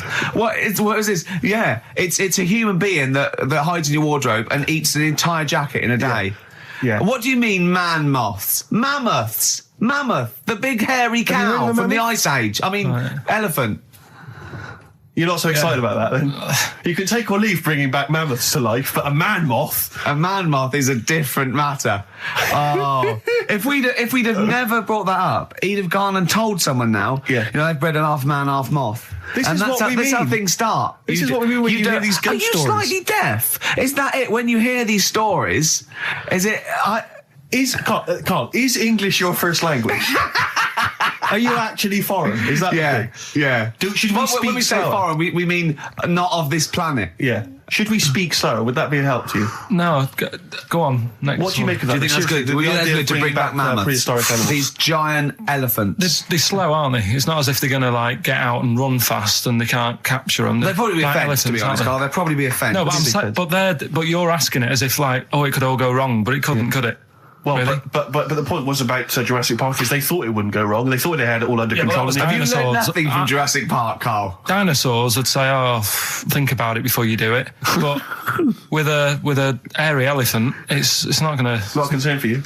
Would you go along to see him? Would you be interested in that? If it was in the area, He's great, isn't he? I'd love a queue, Nothing right? impresses No, him. but what I'd like to do is Karl sitting like Yoda in a little cave, and I'd just like to see people like Tony Blair and Stephen Hawking in a queue, and they go and say, "Karl, got a bit of a problem." And thinking of cloning a man and a moth. Problem? Not an issue. No, if I'm in the area, I might cruise around and have a look at it. Otherwise, just don't send it near my clothes. Oh, that's fantastic. So it's just for a second. As the words "man moth" came into your head, how excited were you? I mean, were you both terrified and excited? For the moment when you thought that they'd cloned a man and a moth? I pictured What kind of face did he have? Did he have the moth's head, or was it a man's head? just a little man head. Right. What was his face? What did it look like? He just was like a bit shocked. Perplexed. Yeah. It was like he'd been grafted onto the body of a moth without his consent. And when he was asleep, he'd woken up. he just went in to have a goiter removed, and they said, "We've He replaced woke your up with goiter with the body of a giant moth." Yeah. Is that all right, Mr. Jenkins? So he had the head of a little. Was it a little boy or a man? Little man, Right. Okay. and he's just bumping into a lamp. He's just bumping into the. If you went into hospital and they'd done something, what's the worst thing they do, right? What would you rather have done, right? You wake up and you've got lobster claws for hands. Right. You wake up and you've got duck's feet. Or you wake up and you've got one horn coming out of your head. The worst thing, Yeah. probably the horn coming out of my head. Why? Get in the way. That'd be useful, wouldn't it, in fights and stuff? And for like parties, people would play Well, I suppose quoits. the lobster claws would also be quite handy there. All right, this is Karl, the producer of Ricky Gervais and Stephen Merchant on XFM 104.9. We're playing out some of the best bits. Hope you're enjoying it. Here's another one. Karl, it was you that worked out the maths and worked out I was 28. Because they just worked out I'm 27. You are 27. No way. 4.9, I'm Ricky Gervais, with me Steve Merchant and Karl Pilkington. We've had quite a lot of emails, as ever. I should just say, because we're very lazy. It's a much listened to show. We're very lazy people, and we rarely reply or read out the emails, but we do... I never read the emails. Absolutely so never I read rely, if I haven't replied to them, or my mail, Steve opens my mail and reads my emails. So if I haven't replied, it's just because he hasn't passed it on to me. Yeah. Okay. But I haven't passed it on to you because I know you'll never reply. Sure. So, you know, I'm just cutting out that. But I just want to say thanks for the emails. We do read some of them, and we do appreciate the fact people send in jokes. I appreciate it. I love it. But we've had to do anything towards it. Sure, we had an email from Jack. He just said he missed the last 2 weeks' shows. Has he missed anything? Not really. No, it's the same stuff. Same old I rubbish. think last week Karl was having a go at Chinese people not aging well. He had a go at the gays, and he came up with a ludicrous story about a monkey that was impossible. Yeah, so I don't think Jack's missed much. Go on. No. We've just had an email from the Pringles people. Oh, right. Good, because it's finally started to happen. I hear these stories about people given cars and Armani suits and trips abroad, and we haven't had no, but finally people are starting to, realise what we're doing, our impact on society, and we've got a whole box of Pringles sent to us. Not on those little tubes, the proper tubes, the foot-long tubes. Yeah. So... and well, what have they said? Well, the Pringles guys want have them said, back. No, they've said they like the show, and if you want more Pringles, give them a call and they'll send you more Pringles. Yeah. I bloody love Pringles. Yeah. Pringles are... The thing about Pringles is, they're Moorish, right? Yeah. But how would I put it? You know the sort of thing, when I open them, yeah. And by that, when I pop... right. Yeah. I have to eat the... Well, okay, how can I put this? When I pop, I can't stop. What do you mean? I don't... Well, when I pop them open, I can't stop eating them. Right, when you pop, you can't stop. Yeah. Yeah. I think that's because of the chemicals. I think that might be the reason. But they're good chemicals. They're good chemicals. They're the best chemicals. Pringle chemicals. They're not bad chemicals. Lovely. Like using chemical so, warfare. yes, I want some more Pringles. Yes, what else more do they do? Pringles. It's interesting, actually, you were saying that, like, other people, like Kylie, I imagine, would get given sort of maybe sexy underwear. You got Robbie Williams, where he gets the Armani suits. You get sent the crisps. Yeah. Which seems appropriate. Yeah. Oh, it's nice to be sent. Go on. Talking of Pringles, on the Finchley Road tube station, on my way in, there's a lot of Pringles there, isn't there? Well, I'll tell you a job I don't like. What? I wouldn't want to be doing. The woman, there's a little woman who sits in the little snack stall on Finchley Road station. Yeah. And I don't know how to describe it, really. She is surrounded by snacks. She can't move for snacks. It's Does it look like American Beauty, but with different... Not dissimilar to that. Yeah. It's a little hut on the station. And it's like, if you go to the seaside, you can put your head through one of those cardboard cutouts and it looks like you're a big fat person or whatever, and you can have your photo taken. It's like an equivalent of that, but it's just snacks everywhere. She's got bananas up to her chin. She's got chocolate coming down to her eyes, crisps either side of her. She can't move. She can't do 360 degrees. She's like packed in there. I don't know how she gets in there. I think they put her in there first, and pour in the bananas. Yeah. And then they go pour in the nuts. She has 2 hours of makeup before they open, dressing her in there. Because I'll ask for something from the fridge, and she cannot turn her head to see. She has to go by feel alone, just to feel the fridge and get stuff out and pass it. And often I'll say, that's not what I wanted, but she can't. You've got to let her off. It's extraordinary. Dear. But there's no music playing. Does she have to sell her way out of it? Exactly. If it's a slow day, she's stuck there till the next day. Yeah, it's like a world-breaking attempt. Yeah. Oh dear. That's Finchley Road. So if you're on Finchley Road or just want to pop down there, have a look at the snack woman, because it is. It's how always does she amusing. get refills though? I don't know how it works. I don't know how she goes to the toilet or eats. I don't know what she does. Yeah. But God bless her. That's one of the jobs you wouldn't have. That's jobs I would not like. I've always worried about working in one of those big photocopying places. Sure. Because it's just that constant taste of toner. Yeah. You know what I mean? It's so dry, and I just imagine going to work with a hangover. Yeah. 8 hours in that sort of I think it's environment. those jobs where what's the best that can happen that day? Do you know what I mean? The photocopying shop. What's the best? Well, they probably have interesting things, like people going and photocopying porno mags. Can I have 30 copies of my art? Right, yeah, exactly. Yeah, I couldn't make it to the staff party. Yeah. But I wonder if I could do... If a tree falls in a forest and no one hears it, has it fallen over? Any of those? That's brilliant. Yeah, if you leave the room, Rick, what's the does sound? it get quieter? Yeah, what's the sound of one leg hopping? Exactly. What we got there, Claire? Do you want some music or I'd love to hear a it. bit What more you got? chat? Yeah. I've got the Vines actually. Oh, All play right. it. Strokes. Someday. I'm already annoyed. I've been I'm in here a bad 3 mood. minutes and I'm already annoyed. Yeah. Oh, I'll bring back Claire, I'll tell you. No, it's not his fault. It's the whole place. The library's shite. I tried to get. Oh God, I had to go to Capital Riding. Chill. Fancy that. I had to go to Capital Library to get a couple of records I wanted. Right, place is falling apart. The email's not working. It's so shoddy. He's had 2 weeks off on holiday. I mean, they might as well bulldoze this, honestly, because for all the, you know, It is ludicrous. and we get paid peanuts. You get paid, do you? Oh, and it really annoys me to have to fight. Oh, anyway. Anyway, just calm down. 104.9, I'm Ricky Gervais, with me Steve Merchant and Karl Pilkington. Karl, you're back. All right. How was it? What, the holiday? Yeah. Well, it wasn't all fun, was it? Because my dad was in hospital. Oh, but he wasn't during the holiday. Not during the holiday, though, was he? You came back from holiday and then found that out, didn't you? Yeah, but it happened when I was on holiday. Did you know that, though, when you're on holiday? No, because I didn't take my phone with me. Well, that's the our weird question. thing is, Yeah. I got a feeling when I was sat there, because it normally happens. It wasn't a nudie speech, was it? When I first went When away you saw that old fella with his packet out. when I went to Ibiza, right, I had a feeling, and I called home, my dad had punctured a lung. When And you this say you had time- a feeling, what do you mean, a feeling? Just like, I should call home, there's something not right. But this That's a time very I thought, specific feeling. How did that manifest itself? How did you get that? What kind of feeling? Is that tingling thing? I'm getting a bit of a lung feeling. Yeah. A bit of a dad lung feeling. That feels like a punctured lung. Hold on. Well, anyway. No, but anyway, the holiday was good. We talked about it last week. Well, didn't we, but- let's probe Karl about his holiday, because, you know, Okay. that's the sort of thing that audiences will stay tuned for, Rick, I'm pretty certain. Yeah, To find out about you know the more things. about this radio business than me. You know, That's true you enough. hooked them already. Indeed, yeah.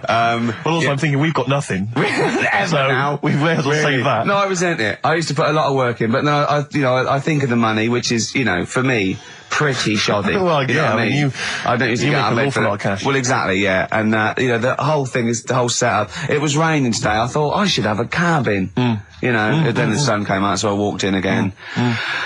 Ah, dear. How are you?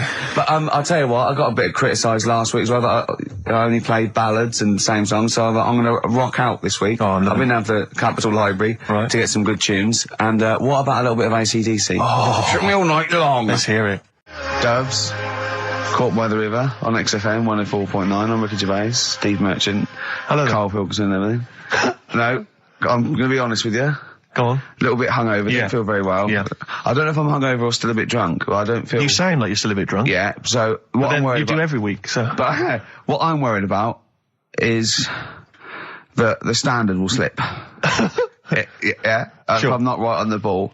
And the other thing is, I haven't had a lot of time to prepare the show today, Okay. so I don't, I don't really, I don't feel, you know, 100%. yeah, I haven't done the Karl. Right. Look, Have you finished that sentence? I don't make me laugh because it hurts as well. And there's another side effect to me being a little bit hungover and or drunk or whatever, right, is that I can be annoying. Right, yes. Because just to amuse myself, I sort of like turn my body off a little bit and just poke and like that and annoy people and that. I want to sort of like. Well, you do climb- the physical equivalent of freewheeling. yeah, don't yeah. you? You just I sort of want to climb on Karl and go to sleep on him. Yes. Do you know what I mean? Yes. They both annoy him and it'd be comfortable. Yes. Which is, you know, can be annoying. Just a little thing just to make this show a bit easier. If you'd put your hand up when you want one of us to speak, because I'm not quite sure when the sentences are finished. The hands are up. Okay, good. So, The hands are up. okay. Okay. Good, alright. Okay. Are you gonna just keep them up the rest of the show, or? No, that, like, Karl, do what you, huh? Good, alright. Do you want to, I mean, is there an excuse as to why you're a bit hungover? Too much wine. Okay. All Last right. night, yeah. Yeah. Good. Thanks for Okay. that. Because this is the only work you've got to do all week, isn't it? It's like, unless I'm very much mistaken. You don't have to do anything. You just sit at home eating cheese. Yeah. And Yeah. then occasionally you do a bit of sort of shadow boxing. And that's exercise. And then you sit and watch TV. Yeah. Is that roughly what you did this week? Yeah. Uh-huh. So this is the only 2 hours you had to do anything for all week. This is, you had to prepare for Yeah, this. but who can plan a hangover? Right. You know, you'd think that. If you want to send a necklace in for Suzanne, that'd be handy. Oh, yeah. That's what she wants. Is Suzanne listening today? No, she's out. Right, okay, this is the dilemma. Me and Steve, yesterday, were trying to convince Karl that it would be a good idea to buy Suzanne a Christmas present. Okay. Now, why aren't you going to buy her a Christmas present? Explain, Karl, why you don't think you should buy her a Christmas present. No, I've told her I'll get her one, but in the new year. We're going away on holiday and that, so Yeah. there's no point taking stuff away. Yeah. Going to Lanzarote next week. Just get something in the sales after Christmas for this, yeah. Yeah. Right. And me and Steve were trying to explain to Karl that she would love it if you bought her something on Christmas Day. Yeah, but she knows now. But Knows yeah. what? I've told her. So No, she's well, I'm going getting to out. tell you, do you know, right, this, dear listener, this was Karl's worry. I said, I bet she's got you something. And Karl was worried in case he got her something and she hadn't got him something. Yeah, he'd be livid. He didn't want to be down. He didn't want to be a present down. Yeah. Look at his face. So buy her a nice necklace. Don't spend, just spend £100, you know, just a little token. We're going away. I'm taking her away on holiday. No, you're not taking her away, are you? What, you're paying for it, are you? Yeah. Are you really? Well, half and half and that. Right. So you're paying for exactly. you to go on holiday? That's good of you. So the gift is your company, really? She's done all right. She's done all right. Why do you talk like you're 60 years old? And you've been working down the mines? I don't know, she's done all right. Do you go over to her and say, Suzanne, you're bloody lucky. I mean, You've fallen on your feet. to Look be who fair, you've Rick, got. What? I'm not sure she has done all right. I don't want to be critical, but... Oh, dear. So what are you going to get in the sales? What are you going to get Yeah, her? it depends. I'm thinking... I mean, I'll give her the choice. She can have Kingsley and or Bob Marley. Right, I'll let her decide there. Oh, dear. I can't wait to see you. Where are you going, Lanzarote? Yeah. Where's that? Don't know. Suzanne sorted it out. I said, Lanzarote, I said, is that Africa or is it Spain or Portugal? Just thought you, don't know. I went, what do you mean, don't know? I goes, well, what's the currency? He went, don't know. I said, Suzanne booked this one, did she? Yeah. I thought, where is it? Is Lanzarote African or? Foreign. Somewhere foreign. I was looking last night, and doesn't look that good. There was like one of the highlights of the things it says you've got to do is go and have. Apparently they've got restaurants in caves, and that's like one of the things they say you must do. So if that's a highlight, do you know what I mean? Right. So I'll do that. Go and see what that's like. Yeah. When you're on the beach, Karl, do you wear the very, very tight Speedos? No. Do you walk What's around you with wear? them? Sort of longish shorts, Yeah. t-shirt on, probably with a sort of a light shirt on top of that. Right, sure. So quite wrapped up then. Covered up. Do you wear a hat? Because obviously the bald head, there's risk of sunburn. No, I just put a bit of lotion on it. Lotion on there. Yeah. Just have a bit of a wander down the beach, have a look. Yeah. See if there's any old blokes with their tackle out and a backpack. A lot to look forward to, so Yeah. there you go. Yeah. Well, we're looking forward to finding out how you get on. Yeah, I'll let you And know. Interested to know what she gives you on Christmas Day. Probably get More anything. scintillating chat after this next song. Talking of campaigns and things and that, did you see Sir Bob on Jonathan Ross last night? Sir Bob Geldof. Sir Bob Geldof. Yep. You going to walk to Edinburgh or sail to France, Karl? What do you think of all this? The G8? I think it's good that, you know, he's doing some stuff for the world and what have you, but probably won't bother No? having a walk. What do you make of all this campaigning? You know, he's dedicated his life to this now, hasn't he? Yeah. I mean, it's interesting. I was watching him last night, and I respect the man. I mean, he used to work here, didn't he? Did some shows and that. It's good. It's all right that he can do it, but I assume that's not why you respect him. I assume you respect him because he's trying to save a nation, as opposed to used to work in XFM for a while. yeah, I know. But I'm just saying is it's good that he's given up a lot of his time to, you know, try and save the world and that. But you know, there's a bit of me that's kind of like, you know, is he wasting his time a bit? I don't know. Right? Well, what do you mean wasting his time?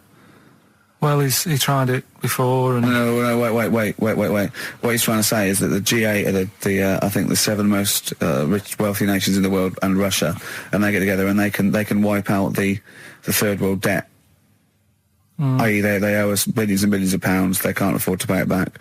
So he's going to say let's wipe the slate clean and pledge, I think, a lot more aid and stuff to them, isn't it? So what do you think of that? but won't they just do it again? Right, what's you thinking? No, I just mean... I knew I had a little diamond in the rough here. I mean, obviously, I admit, I brought this up because I really wanted to know what Karl thought of it. Sure. Yeah, I had ulterior motives. It wasn't just for awareness, for the very worthy cause. It was because I know... Look at him looking at me. Look at him, he looks at me like a cat. Honestly, it's like there's nothing behind those eyes. Right, what do you mean? They're just going to run up the debt again, you think? Well, what I mean is, right, when I was a kid, right, and I wanted to go to the arcade, I'd borrow £1 off my mum, right, and she'd say, don't come back asking for more and what have you. But I'd have a go on a pinball machine or whatever, game on a fruity, and then go back, and she'd go, can I have some more money? And she goes, I gave you £1 before. And I go, I know, but I'm on holiday. And she goes, there you go then. And I go off and do the same thing. I didn't go, no, I wasted the last one, I'm going to pop this in the bank. Right. So you think that's what's going to happen with that's a nice metaphor. So what do you think happening there? Is the Africans are blowing it down the arcade? Instead of putting it towards a fishing rod, they're blowing it down the arcade. I'm trying to win a watch. Look, I've got 100 goals. I think this thing is dodgy. Yeah. I'm trying to win a fluffy toy. Bob's saying you're never going to get the Snoopy. You're never going to get the Snoopy. It's always going to fall out of the little claw it's before it rigged. gets to The the top. claw is not strong enough. Yeah. Do not waste it. No, Midge. Midge, you have to write a song. Write another song, mate. They've blown it down the arcade. Brilliant. How you doing, Karl? I'm alright, yeah. Another holiday?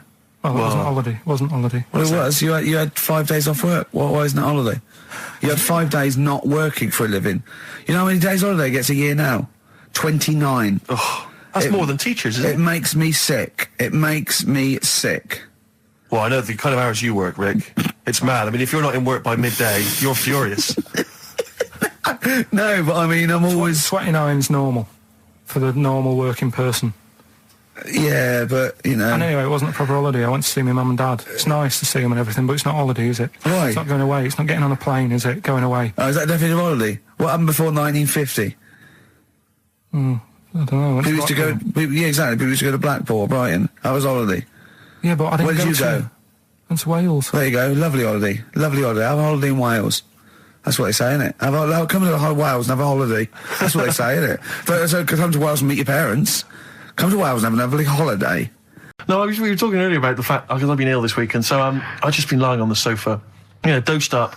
I was a bit feverish as well in the week, and I, at one point, I had a real kind of movie. If I'm ill, I like to be like you're ill in the movies, and I was tossing and turning in bed. I had the fever. I was waking up. I was sweating, all sorts, and I keep waking up really early, and I'm sort of watching daytime TV for hours, and the adverts that you see in the daytime, I mean, because we do actually work. A lot of people think we just doss around all day, but we do actually work, and so I don't get to see TV in the day much. And the adverts, it's not adverts you see at night during. I know. They're incredible, and it's like. Was it for surgical stockings? Well, there's a lot of them are either aimed at people who basically are waiting to die. Right. It would seem. Or I love that advert. Waiting to die. Well, they are a bit like that. I mean, there's a couple. There's one with Christopher Timothy. He sat in a pub on his own, just having a pint in the afternoon. I think this was before he. Became a doctor. He's having a pint on his own, looking through the job He's had a ads. good career, any vet, doctor. I think he's always wanted to play a lawyer. Yeah. And he basically says in so many words, I can't remember it verbatim, but he basically says, you're probably getting on a bit. You're not going to be around forever. You could drop dead tomorrow. Have you made provisions for your children and your family and your wife? And I think you at home were supposed to go, oh Christ, I haven't. Oh. And I was feeling my testicles earlier. They are a bit lumpy. Yeah. Oh no. Or I had to bend down quite low to feel them. Exactly. So, I am getting on a bit. Exactly. In fact, what I do now is pull them towards me and kick them up like Beckham with a ball. Yeah. And on the way back down, I have a quick feel. Yeah. Or when the kids come to visit. Yeah. And stop playing with Grandad's testicles. Where have you put them? Where have you put them? We've put them on the mountain. So, oh, you little devils, go on with you. Do you want a Werther's original? And that's another advert you see constantly, Werther's originals. So they've got those, and then they've got the adverts which I always love, which are adverts for any kind of Claims Direct or any of those things. It's just invariably there's a reconstruction of an accident that might have happened. Someone tripping over a paving slab. There's one which is particularly chilling of a guy who I think he's with his kid watching football, and he's thinking to himself, I bet he's thinking, I wish I could join in, and it flashes back, and there he is up a ladder on a very shiny surface with no one supporting it. Frankly, which is asking for trouble. Yeah. Frankly, I blame him. Yeah. And then it topples for no reason. I don't know why it topples. Right. Wind, let's say. Yeah. Whenever I see it, I always think... I hope he never walks again. Well, he falls off it. Did he smash his face in? Did he fall on a spike? Because if he's going to go up that ladder on a shiny surface with no one holding it, right? Did he fall? Did he crack? Did he fall backwards on his head? The little... Worse still, Gervais. Right, did he do the splits and crush his nuts? Worse than that, he made a considerable lump sum of cash thanks to the efforts of one of those claims companies. Eh? Oh, no. All right. His negligence has seen him $3,000 richer. Steve, was there a yokel with a pitchfork looking up as he fell on it? Nothing. Oh, he fell off. I think he must have bruised his ankle or strained a ligament. That's not enough. That hasn't taught him anything. Well, it's not taught him a lesson. In fact, if anything, it has encouraged him to be more foolhardy in the future. Because if you're going to dish out $5,000 willy-nilly to these people, these lunatics, these oafs, these simpletons. Do you know one of my favourite adverts was the one in sort of the back of those glossy magazines you get given away, and there was always an old woman, and she'd fallen right in her front porch or whatever, and she was just reaching out, but she was too weak to reach the phone. So it was sort of like you carry a little button around with you that you press. Yeah. I love the idea of that. She looked so vulnerable. It was mine. But it's I always feel with those kind of those claims adverts that it's almost like saying, I'm not going to say it explicitly. Here are some ideas for you. Paving slabs. Is there one near you? Could you have a little trip? Exactly. If you've got a step ladder. I'm not saying anything, but maybe read between the lines. The shiny floor. There is money to be made. Do you remember Innovations catalogue? Well, I just read this week. Innovations catalogue is being closed down. Gutted. Yeah. The Innovations catalogue, Gutted. which it used to go to something like 50 million homes or something. I love the Innovations catalogue. You do think, well, I could do with that, because I want. I've never thought that. I do. I want to spend money on an advantage in life, like I want the power packs and hoverboards and things that are like to see through walls. Just for 1990, they don't work, do they? I bought oxygen. Did you really? I bought oxygen. What do you mean you bought oxygen? Well, me and my mate were sort of like, I'd run it. It was about like, I don't know, 1987. And me and my mate, Wally, we were doing long distance running together. We were trying to get good. And I thought, I'll just have some oxygen before the race. What do you mean some oxygen? It's there, free in the air. Some big canisters. A canister of oxygen?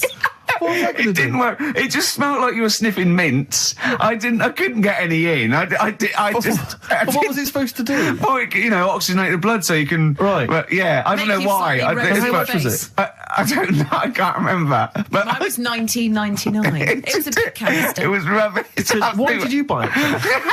I mean, he was at least doing a job. For much the same doing reason. a job. I was but it does seem to me training. that, because the problem with the Innovations catalogue is that for the few idiots that buy stuff like you, there are hundreds, thousands who just looked through it and laughed at the absurdity of, a motorised tie rack. I bought the Abs Master. Who is so lazy that they need that? Yeah. The Abs Master. I worked for a while answering the mail and opening the mail for a returns. It wasn't the Innovations people, but it was if that's the kind of middle class version, this was a very much more working class thing. It was how to get hot dogs out of a tin and all the rest of it. And there was stuff in there was incredible. There was one item that was in the catalogue, and it was. I know, like me, you've probably thought to yourself, I just haven't got time to boil the kettle and fill up my hot water bottle. You thought that takes upwards of a minute and a half to do.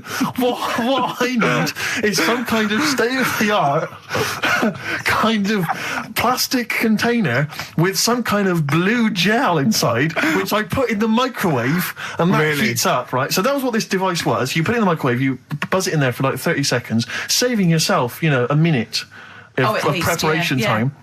And we used to get them sent back. I swear to God, they would send that. They'd be split. Yeah, they Old exploded, women yeah. saying, I'd heated something in the microwave. I went to sleep. It split asunder, and the blue gel scorched my legs. I've got 3rd-degree burns.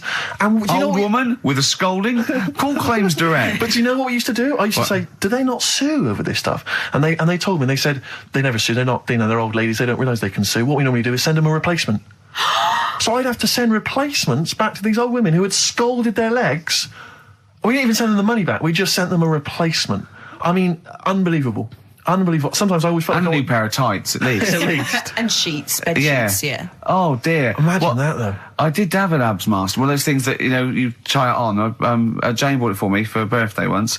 And, The electron thing, you put it on, that right? hurts, doesn't it? Yeah, well, I turned it full up, right? And at one Now, point... what's this? Sorry, I don't understand what this You is. try it, put it round you, it sticks to your body, and it's an electrical charge, and it's like doing sit-ups. Every time it does it, it's like you're doing a sit-up, but without you sitting up, right? Right.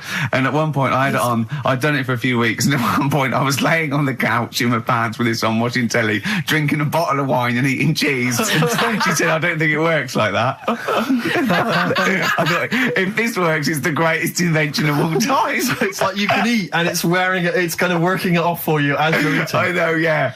Oh, dear. if only. That'd be great. I did see one thing in one of those little magazines once, and this is hilarious, right? What it was, it's a bloke in a wheelchair, right? And then there's another one of him, and it's raining, so he's got a cagoule on that covers him and his wheelchair. Oh, no. And just his little face. So it looks like somebody's covered a motorbike in, and it's just his little face. I thought that was great. Oh, dear. Oh. Innovations is finished. That It's is over. great. It's all over. Should we have a It's record? over. It'd be lovely, A wouldn't it? toast to the innovations. A Karl. toast to You innovations. have provided nothing of much use for 15 years. Happy Easter. Happy egg. Rick, I don't know, I just wanted to bring your attention to this. Someone passed this on to me. It's from the Guardian's media website. There has a sort of website that's dedicated to kind of media Is information. this about our complaint? Well, the headline is Comedian Rapped Over Radio Innuendo. Right. Jessica Hodgson has written the article. Go on. Are you familiar with this? Have you Well, seen be this? careful now, because we actually got a complaint. A lot of people don't know this. We got a complaint upheld, and Well, all of this we're very sorry. We didn't mean to offend, and it was a while ago. So we are going to be very careful. Carl's getting very nervous. We're just going to read out. We're not going to editorialise, Karl. We're just going to read out what the Guardian printed about us. All right? Okay. Comedian Ricky Gervais has had a dressing down from a broadcasting watchdog for his repeated use of the word cock in a lunchtime radio show. That's all right. That's what That's it says. fine, Karl. that's what I just- He's not this going to is- say it this is again. He's news. not. Yeah. Go on. Imagine this is the news and Yeah. I'm reading it. Yeah. The Broadcasting Standards Commission upheld a complaint against the comedian for coarse sexual innuendo in the programme on London station XFM. The Commission acknowledged that the presenter's remarks were intended to be humorous, but took the view that the amount and detail of the coarse sexual innuendo had exceeded acceptable boundaries for broadcast, said the BSC in a statement. The complaint objected to a section in the Comics Saturday afternoon show when he discussed the different meanings of the word cock. Gervais wondered aloud whether the word was acceptable when discussing birds, but not the male sexual organ. A BSC spokesman said the comedian went on and on about it for nearly 5 minutes. XFM, a self-styled alternative radio station, said in its defence that its remit was to provide cutting-edge programmes for a youth audience. The station said the programme's brief was to include elements of alternative comedy within certain shows that would not fit within a more mainstream radio station format. In this particular show, it was not the presenter's intention to shock when they took a humorous look at how the English language could be construed in different ways within different contexts.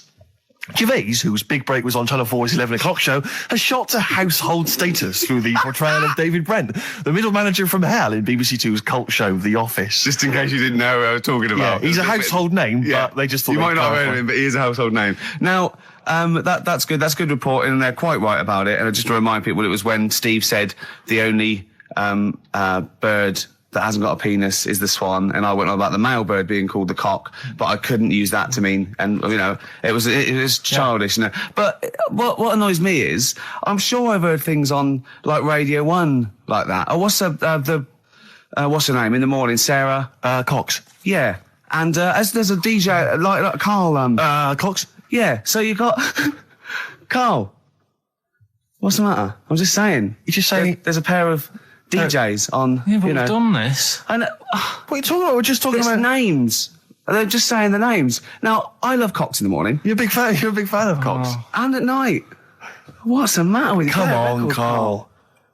All right, we've taken it. We've been. Have you actually been wrapped over this? No, I don't know what Have you that had a means. dressing down? No. When did that happen? I don't know. I was meant to tell you, and I never got round to it. Okay. Thanks then. So don't do it again. We went. It was a great day, wasn't it? Brilliant round of golf. Absolutely brilliant. Such a beautiful place in Stoke Poges. It's like a really posh place. And are you a good golf player? Well, we'll get to that. Oh, okay. Oh, blimey. Wow, he bought the shoes especially for it. Oh, brilliant. I'd love to have seen him in those little shoes. I know, and they were no good because they were metal spikes. We had to change them. He was annoyed straight away. He spent over £22 on these golf shoes.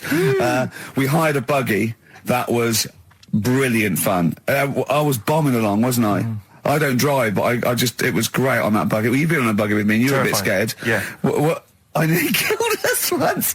I was just taking banks and things, but you don't see sort of bunkers, and he'd scream and go, "Stop!" And he'd put his foot down the brake, and then I reversed. At one point, he sort of did a handbrake turn next to the lake, and then we had to reverse, right? And you just flick a switch and put your foot down. He did that without looking.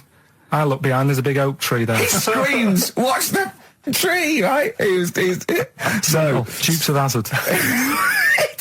And I kept jumping in and leaving him behind because I had to go to my ball. Because anyway, so the first shot, I got on my driver.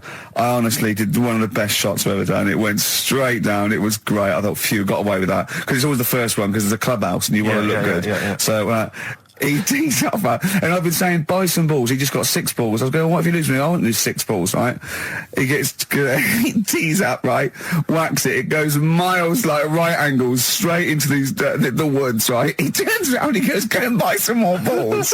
So I'm laughing because it's like impolite to laugh, but he broke the ice for me, and I was falling around. And then his second shot, I go, you're off a 3 now. If you take another shot, he went, oh, right. So it's his third shot. He puts the ball down. He hits the ground before it and misses the ball altogether.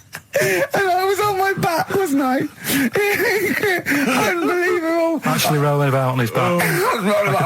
And we were terrible. I went round 107. He went round in like 119 or something. Sure. It was just rubbish. How long did it take? 5 hours. Of course. And there was no one around, luckily. But it was fantastic. So then we go and have our meal. What annoys me, I said, right, I'll go for a run. He went, I'll have a bath. I said, I'll see you at 7:45. At 7:55, I have to call him. He's not ready, so he's let me down there. I can't stand lateness or laziness. You hate lateness. Yeah, and he's let me down. Do you know his excuse? He fell asleep in the bath because there was no light bulb. There's no light bulb in the bathroom. So instantly he fell asleep, and he was late. No, do you know what I mean though, Steve? If you're sort of like nice and warm and what have you, I was tired anyway. I've been stressed out for 4.5 hours, right? My life flashed in front of me a few times in that buggy. So it's all sort of wears you down a bit. I thought, right, I've got a headache. You're going for your run. I'm going to have a bath. I walk in, put the light on. For some reason it didn't come on, but I thought, it's all right. I'll just... doesn't matter. You can have a bath in the dark. Summer, so it's light anyway. Well, there's no windows in the bathroom, so... So you were in the darkness? So I'm in the darkness. I nod off because I'm shattered. He calls up, hassling me. So I said, well, it doesn't normally take that long for me because, I haven't got, like, long hair. I've got a dryer and I can sort of one wipe. Yeah, he's already 10 minutes late, though, when I called. Well, 10 minutes. 10 minutes. Late. This is late, this. Next. Doesn't matter. Dinner wasn't until 15:15, so we had, like, another 20 minutes anyway. So it doesn't really matter. Yeah, but we said 7:45. So he's calling up, hurry up. So I said, yeah, all right. So I get out and dry and like me tackle and what have you. Calls back again 30 seconds later. No, I don't. I don't like that. You're not going to do that, then. Give it a wipe. 30 seconds later, come on. So I end up going downstairs to the meal area, naked, with a wet shirt on and wet socks. I've got headache as it is. Meant to be a relaxing weekend. 9. I'm Ricky Gervais, with me Steve Merchant and Karl Pilkington. So let's just get this right. What did Karl say? He's just specifically giving those words again. He said, they reckon, and I said, I'm going to bed. He went, no, really? I said, no, I'm going to bed, Karl. There's no point now, because, it's just like you're talking gobbledygook. You know what I mean? I might as well talk to a pot plant. Yeah. He said, in the future, they reckon, I don't know who they are. Sure. I don't know, people who post things on the internet that he reads. I think the Telegraph. Anyway, complete the sentence. They reckon that in the future you'll be able to wake up. I love it. There's always a little scenario, an embellishment, like this little. Oh, hello, darling. It's your yogurt. Hello.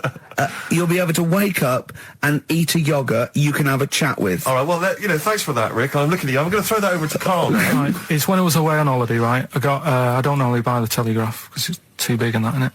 So, but they were giving it away for free on the plane, so I thought, ding dong, might as well have it. And I saw a couple of things in it. I thought that would be interesting.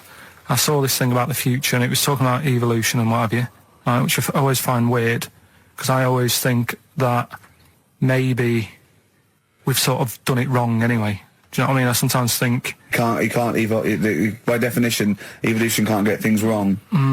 Things change, that it's not successful, it can't pass on its genetic material, but if you're around, it's working. If you're around, it's working. Slugs are as evolved as they need to be. Slugs are as evolved as you and me. That's true enough. Yeah. No disrespect, but it works. It works. Sorry, they're but around. anyway, what's your point, Karl? no, I mean, I think we probably would have been better off staying as a fish. Just because there's more water than land, isn't there? Right. And you wouldn't drown. This is why I went to bed. No, I'm thinking of dozing off now. No, but it went. Do you know what I mean? From what was it? It was bacteria. It was fish, mermaid, man, onwards and what have you. So anyway.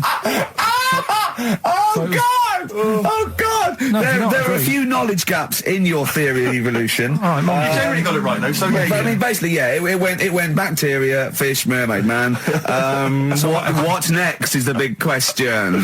So it was telling you all about this and what have you, and saying how like we shouldn't have interfered because maybe if we wouldn't have invented planes and what have you, maybe we'd be able to fly and what have you if we really needed to and stuff like that. Okay. So we've interfered with evolution, you see.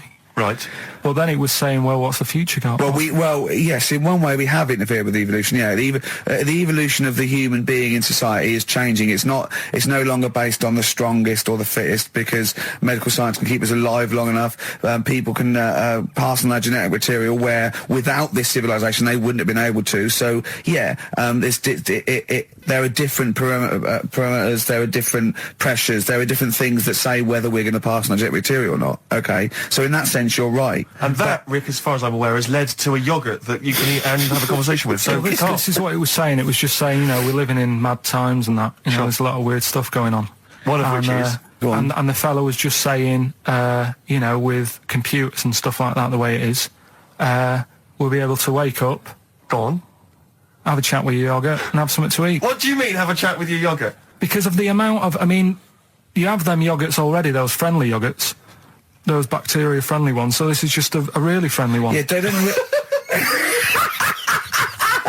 Oh, God! I'm my best! Do you know what, sometimes, Karl, I think that we're having a chat with a yogurt. Do you know what I mean? There can't be any difference. Yeah, but then I'm always reminded that would be more entertaining. That would be more informative. God! XFM. Well, you took too long to answer it. There's a vicar in Australia who started sort of doing his services and all that in nude. Hot, isn't it, out there? Yeah, Where'd but you get the churches aren't. Churches are pretty cold. It was on some website. Of course it was, yep. Just saying about a vicar and that who's there's a lot of nudists and that who want to get married. Do it, don't mess about with the wedding dress and that. Just snip up. Cheaper, isn't it? Well, I suppose it's so. I suppose if you believe in God, you believe that that's the way to be, innit? Because Adam and Eve and that. Yeah, but then in Adam and Eve, the shame made us dress up, didn't it? Yeah. Eating the apple and things. Yeah, but God didn't want that, did he? No, he wanted to see it all. He was loving it. He was having a whale of a time getting a life full of all of that, and then the snake said, cover yourself up. Stitched him right up. So if you believe in God, which clearly I don't, do you believe in God, Karl? Don't know, I don't really worry about it. It was ages ago, wasn't it? So, if it's about, whatever. Not that bothered. Adam and Eve's pretty interesting though, isn't it? It's not, well, how is it interesting? He made man out of dust. Then just because he could, he's having a laugh. Then he made her out of one of his ribs. Again, he'd like to vary it a little bit. Then they had 2 sons, which gave rise to the entire human race. What was going on there then? What would have happened if they didn't get on? That's interesting. Sometimes with pandas, they don't fancy the other one, do they? I go, well, that's my choice. One, you've brought me one panda from Lisbon Zoo, and I've got to shag that. What if I don't fancy it? What if they bring in a right slapper? Do you think what if it's the equivalent of like Love Island, Well, I whatever it's imagine called? it was like Celebrity Love Island. Yeah, and they're going, I am not shagging that slapper. Every panda in the world has seen that dirty old mott in magazines. Why am I meant to mate with it? I've got some dignity. Are you talking about Adam there or Panda? Was that? Either is fine, I suppose. No, Do you think pandas. that Adam had any say when God was making Eve? Was he saying, "Can make the boobs a bit bigger, would you?" And I'm a blonde guy. I'm into blondes, really. I mean, I don't know. Did he have any input, or was it just? I don't know. Well, I suppose It was one of his ribs. I know, but it's probably restricted. You go, well, I'm working with a rib, Adam. Give me a break. There's only so many things I can do. Well, he was probably in kind of intensive care, wasn't he? With the whole. They go, well, I can't just keep making the boobs and things bigger because their legs will get shorter. I don't mind short legs. Yeah, make the legs longer. I don't mind no legs. I don't mind no legs. As long as the boobs are sizable. I tell you what's weird though, Steve, right? Everyone's heard of like Adam and Eve, yeah? What's the surname? Yeah, where'd they get their post from? Unbelievable. Wild Horses by the Rolling Stones on XFM 104.9. Well, I think the listening public would have enjoyed knob news there. Oh. So, I mean, there was a lot of knob news this week. I was surprised. You know, I would have thought it would be hard sometimes to get knob news together, but... I would have thought it would have been part of a bigger news programme, but, I mean, I don't think we'd dedicate a whole sort of, like John Craven's news round. Yeah. A whole 5 minutes to knob-related news. Yeah. There was other news, was there, in the week at all? Karl, it wasn't just all knob-related, you didn't just research. No, they're the ones that sort of stand out. There was Christ on a crisp. Right, what's that? That's obviously a crisp that someone vaguely thinks looks a bit like Robert Powell. Yeah. Yeah, what a load of twaddle, yeah. There was a bloke who can blow up balloons using his ears. What do you mean? Look at him. Well, it's all connected, isn't it? That's, you're just redirecting it, aren't you? Pointless, though, isn't it? It is pointless. No, I'm sort of downplaying it like it's no big deal, but it is pretty impressive. It's not. When was the last time you blew up a balloon? Oh, I don't know. That's what I mean. It's not needed. It's not impressive. That's what I mean. That's why. But you could say that about any form of sort of like bizarre entertainment. I don't think you have to hang yourself from hooks, but a lot of people go and see Jim Rose Circus. I mean, I wouldn't. I don't see the... But would you go and see that? What, a man blowing up balloons did? No. If it was a mate of mine, I'd go, do that thing you can do. To a group of new friends, I'd go, all right, then I'd get on with it. You know, to me, it's below an average card trick, doing something like that. Apparently, though, he does make balloon animals with his penis, so... Which is pretty good, isn't it? Burn him up with his ears. So it's always a snake. So it's like a snake. I go, yeah, well done. That's the news. The Kinks, Better Things on XFM 104.9, Steve Merchant, Ricky Gervais, Karl Pilkington. But do you know this, we're talking about the leech thing. Sure. Right. You're saying put them in a blender. I'm not saying that. Well, someone did. Yeah. Why were they doing that in the first place? Do you know what I mean? How did they find out that if you put leeches in a blender? I don't know. They probably kept notes. I don't know. No. But what made them? Were they just having a laugh? What made them go? Was it a party? It was a couple of 40-year-olds. They were at a party. It was a couple of research scientists. They'd been given £1 million, and the boss was coming around to say, "What are you doing?" And they were just making a smoothie, and they went, "Quick, Mr. Yakamoto's come round, throw in some leeches." What are you doing? Just leeching. Just feeding these leeches to some other leeches. All right, well, that looks like science. I'm off. Well, that's what they do. Here's another £1 million for next year. Bye. Yeah. That's how they work, though, isn't it? A lot of these scientists. That's exactly how they work. I'm just saying they're getting away with murder. Go on. Well, just the way they do sort of spend. And you can't say anything in front of him because everything's got a point with him. You can't have a conversation with Karl. Oh, Karl Pilkington. What do you think of that? That's got to be your new name from now on. Oh. I had a mate who used to use it. What, he used to call you that? Yeah. Was that your nickname at school, Pilkington? No, it's not my nickname. It is now. No, it's not. It is now. Pilkington. Pilkington. Oi, Pilkington. Oi, Pilkington. Pilkington, do my homework. Where do you live? Where do you come from? Pilkington? No, there's this lad who called Mark, right, who I used to go to school with, who used to call me that. And his mum, right, was like obsessed with cleaning. and I was never allowed in their flat. He makes the place look untidy. So she used to, I don't know if it was just me or all his mates, but I used to turn up and she goes, yeah, he is in, but you know what you've got to do? And I used to have to go round the side of his flat, and he had a computer, right, which I used to play. I didn't have one at that point, but he had one. And I used to have to go round the side of the flat and stand at his bedroom window with his window open, and I'd be sort of leaning in playing the game. You are joking. I'm not, his mum. You had the weirdest upbringing I've ever heard. The things you were willing to do. It's the strangest. What is this town like? No, I stopped going once. Was there always music? Like, there's the horse in the house there. Oh, look at these two kids with big heads and webbed feet. All right, Ronnie. All right, Reggie. What was it like? She was obsessed. It's like you've grown up in a cartoon made for children. Yeah. No, his mum was really obsessed with cleaning. Can I play it through his window? I used to... But Mrs. Ramsbottom, can I play it through Mark's window? Aye, you know what you have to do. She used to be up till about 3 in the morning. Pilkington again? Have you washed your hands? Well, up till 3 in the morning, washing. She used to be up doing the tiles in the kitchen. Washing until 3 in the morning? It was at 3 in the morning. And for ages and ages, that saying that out on the tiles, I used to think that came from, like, his mum. Because she was out, like, cleaning them late. So, till I was about 13, I thought that saying, out late, on the tiles... Yeah. Was... And now you're not confused by anything. Well... There's no misunderstandings in your life now, is there? So he was allowed to walk in and out of the house, was he? Oh, he was alright, and he used to come round to ours a lot, and my mum used to get these pies from Hagenbach's, right? So... I don't know what that is. It's at that bakery where they used to chuck the cakes out the back, I'll tell you about. Yeah. And you at 6? He loved it, but I could never go round to theirs, or if I did, it was like, well, yeah, he is in, and I'd go, alright, and then I'd walk round the side of the flat. Stand outside. Why did you ever knock at the door? Why don't you just go around and knock on the window? Just to check he's in, because he wasn't always in his room. If he was in the lounge, he'd have to go to his bedroom, and then that's where he'd meet you. This is the strangest. And you'd play a computer game through the window. You say it was a flat. It wasn't like a 5th story one, and you had to get in one of those kind of cleaning contraptions and, like, winch your way up. I love the idea of that. So. Oh, Pilkington. Clocks from The Coldplay.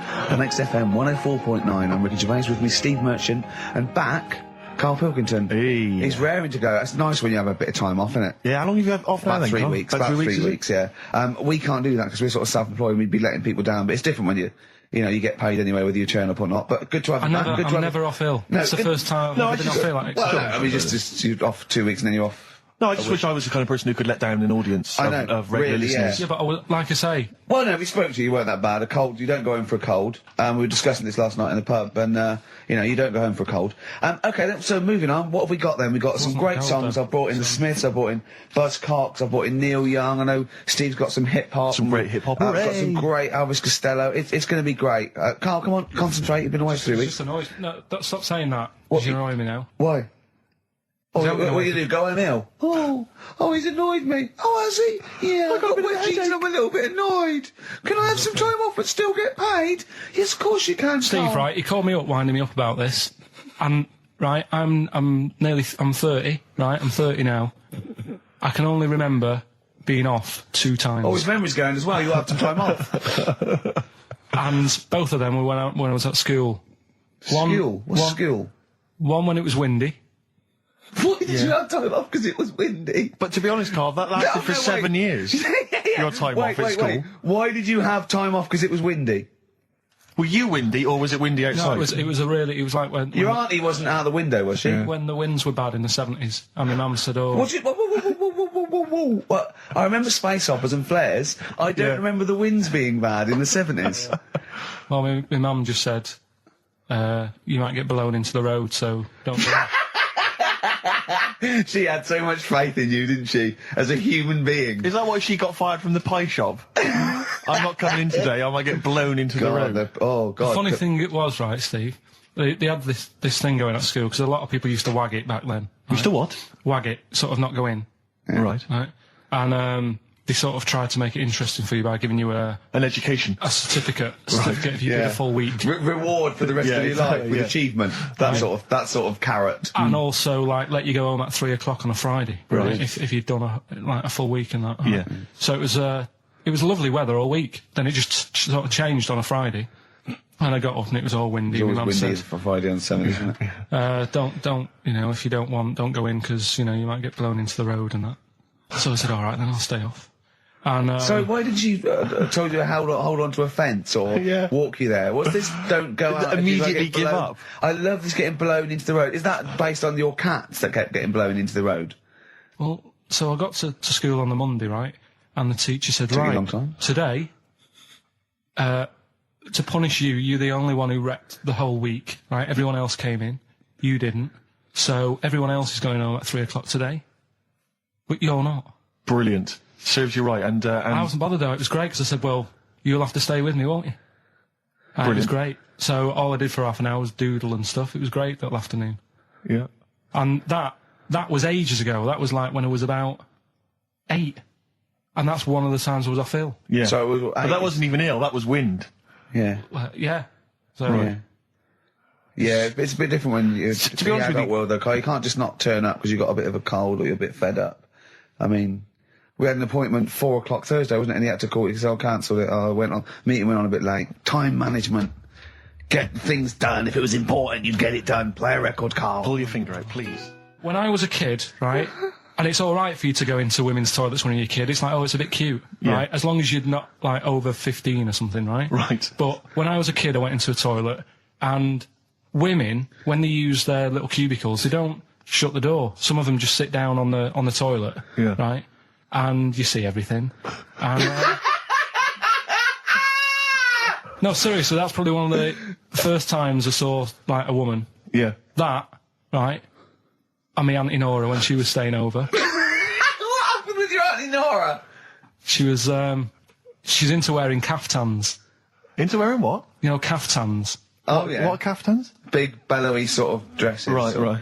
And, yeah, I used to sit on the floor at home in front of the telly. Sure. She was on the chair behind. Yeah. She did a bit of a sort of a Sharon Stone scene. Oh, God. Yeah. Did you see it? There was no underwear. No. What age were you? What was it like?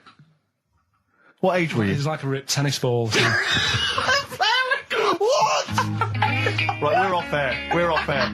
Either that or put us in for the Stoners. Right. No. Oh, go on. Rick, as you know, there's always junk lying around in this studio, and not all of it is Rockbusters prizes.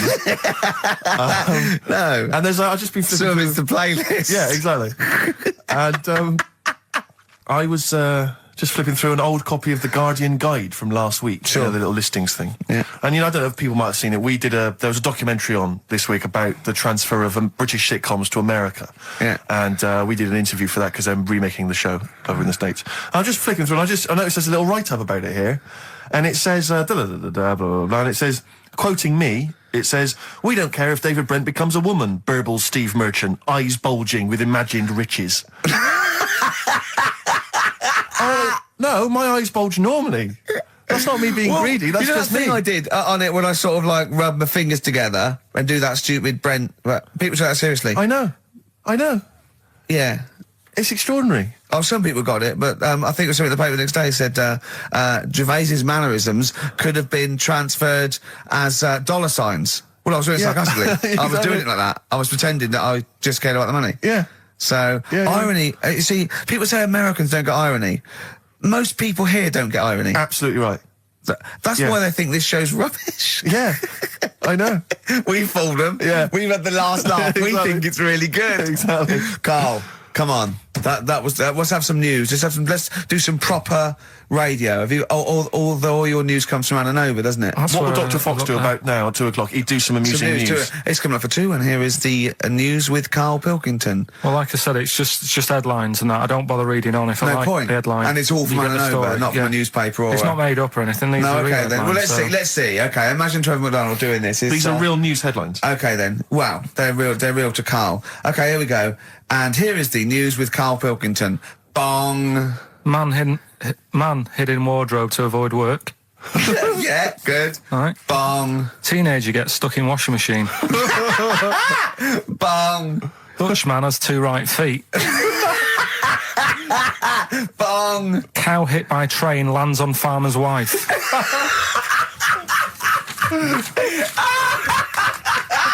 That is the real news to you, isn't it? That's brilliant. I was just thinking the cow flying through the air. Yeah. And the wife going, oh no. Yeah. Oh dear. Dutchman has 2 right feet. Yeah, he's having some operation or something, and They put the wrong foot on him. he's got 2 right feet or something. Well, maybe it was only a right foot that was available. Good dancer. Yeah. Oh dear. What Well, else? in real news, I was I followed that thing with it was that fella that got into the palace when Bush was there. Right, an The undercover journalist, yeah. Yeah. I mean, it would have been a problem if he was a terrorist, but it's sort of like, and as the palace said, you know, all our tests are to expose terrorists, not journalists. Yeah. I just think it was no big deal, really. Yeah. I think it was much more big a deal for Well, I the think it was- journalists than anyone else. It's like, well, okay, well, all the journalists in the world can pop up as long as no terrorists get in. Yeah. We're all right. Exactly. Yeah. A bloke just got through a terrorist. No, an ice cream seller. Yeah. That's all right. It was like they're waiting hand for finger. I can't believe it. It's Baz Bammingboim from the Daily Mail. Yeah. And I think that's Gary Bushell. That's fine. That's fine. Don't worry about it. Yeah. But it was just that all he did wrong though was just lied on his CV. Well, I think he did. But everyone lies on their CV. Of course. Of course. Everyone Actually, gives references. I don't think I've ever done a CV. I tried to lie. I did one once when I was at ULU and I was an events manager. I applied for a job at Radio 1 for events manager. Didn't even get an interview. Yeah. So I just stopped the CV lark. Sure. Now I just, you know. The one knocked back and that was Exactly. it. No, well, yeah. So You've lied on your CV, have you, Karl? Yeah, loads. Yeah. It's just it's like someone from Little Britain. Yeah, no. Yeah, loads. Yeah, go on. Come on. there was one Radio, when come on. there was a job going at Granada. In fact, this isn't even lying, and I still didn't get the job. Go on. right? But Well, you Granada, don't get a job just because you don't lie. It's not. Have you lied? No, you got the job. Yeah. No, but there was they ask you loads of stuff, don't they, that you think, well, that's got nothing to do with the job. I don't know why you're bothering me, asking me certain stuff, right? Qualifications, things like that, yeah. Yeah. But, well, it was languages, Yeah. right? What did it say? It just said, you know, put your name, put your address, languages, right? And, What? Oh, yeah. And What, I do you, just- what, you don't speak any other language, do you? well, I just thought English, quite good. You didn't. No, I did. Honestly, asked Suzanne. I think you told me this before. Did you really put English quite good? Yeah, honest to God. Didn't hear back. Well, you know what they meant now. That you know what your error was, don't you? Are you fluent in French, German, Chinese? Yeah, but I didn't want them to think I've got loads of big words and that. Do you know what I mean?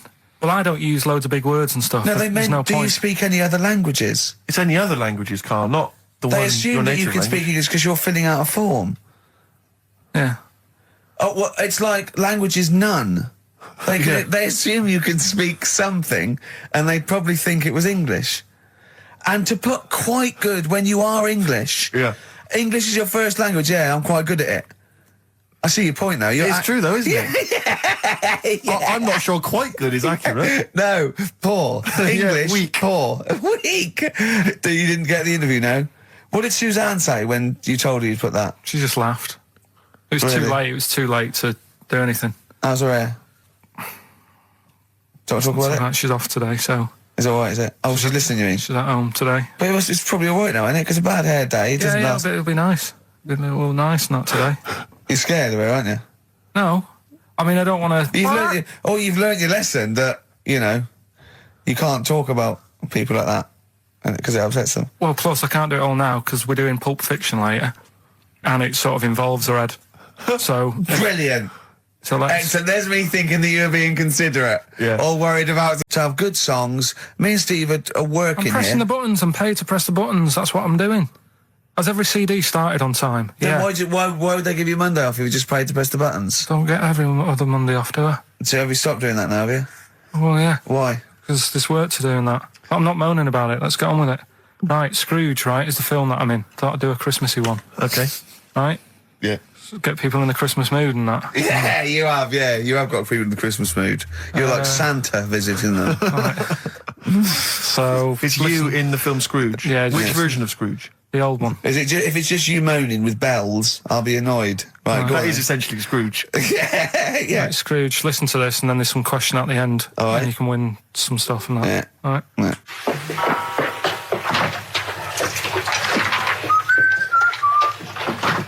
You're late. Only 20 minutes. What do you mean by coming in here this time of day? I've just been doing some Christmas shopping, haven't I? Probably do some more shopping on Monday, because it's my day off, isn't it? Yes, I know it is. You don't have to tell me. You got to see what I've bought, Suzanne? No, thank you. I don't mind showing you. It's only a Christmas present, isn't it? Just bought some more condoms. Why? Well, I bought some last year. Got 2 boxes. They all got used, so... I'm very glad to hear it. How much do I pay you? Why are you asking? So the presents I buy has got nothing to do with what I earn. Like I say, if I won the lottery, I wouldn't go mental on her. Do you know what I mean? I probably wouldn't even tell her, because I think she'd want to travel around the world and all that, and I'm not into that, to be honest, so I'd probably keep it quiet. Why? Well, once you've been around the world, where do you go next year? Each to their own, though, innit? You know what I mean? Well, what do you want? What for Christmas? Not that fussed, really. And you, it's just as well I'm not that fussed, because do you know I do some work at XFM? Do you know what they're giving me for Christmas present? Nothing? No, might as well have been nothing. 2 CDs. That's it. I was well fed up. I'm sure you will. They give you a list of about 30 albums, and you get to pick 2 off the list. So I've gone for Kings of Leon album and the Best of Bob Marley. Mr. Marley has been dead these 7 years. In fact, he died 7 years ago this very day. Did he? Do you know what sort of donuts Bob Marley likes? It's not my business. No, it's not a proper question. It's an old Peter Kay joke. He likes the ones with jam in. Do you get it? Garlic bread. It's good, isn't it? Excellent. Oh, Carl, well done. Karl in Scrooge there. The only man more mean and depressed generally than Ebenezer Scrooge. Oh dear. Oh. What's the question, Karl? Well, if people have been listening from the start, right? What albums am I getting? Yeah. Is that good? Mm-hmm. Good, yeah. What albums am I getting from for working for this place for 6 years? All right. Ricky.Gervais at xfm.co.uk. Do you want to apologise once more for anyone you might have offended over the year? Yeah, like I say, I never want to upset anyone. We're just chatting about stuff. It's just chatting. It's from the heart. You see something, you say, "Oh, it looks a bit like so and so," or "Isn't it a bit?" You're not really, you don't really try and hurt anyone's feelings, do you? But I think most people know that. And I've got to apologise for laughing at anything you say. I actually can't help it. Again, it's not vindictive, but when Karl comes out with some of the things he says, it's impossible for me not to laugh or react. So, have a Merry Christmas, everyone. Well, before that, Rick, is there some final, for the year, Monkey News? Tell you what, let's play a good song. Okay. Right, we'll have a bit of Monkey News, and then that's it. A bit of Amy Mann, then. Perfect. Brilliant, this one. I brought in Metal Christmas, is that all right? That's my only request from this show, that we do play Paul Di'Anno's version of Santa Claus is Coming to Town. The rest of it's over to you. Yeah, we're going to play some Christmas tunes, we're going to play some, our favourite hits of the year, but mainly, this is the rock programme. This is the rock programme. What worries me, Rick, is there's a lot of people who listen to our show, and they're not regular XFM listeners. They just kind of crawl They're out not of their regular morphine people. stupid on a Saturday afternoon, put the show on. So they might not be familiar with Ian Canfield is a young man. He's been in he's about 14. He's been in radio. It's weird, he's 14, but he's been in radio for 15 and a half years. He was weaned on the milk of Avance. Yeah. Right? And he's going to be the new rock god, aren't you? Well, I'm trying. Yeah. no DJ Camfield. Just go, yeah, right?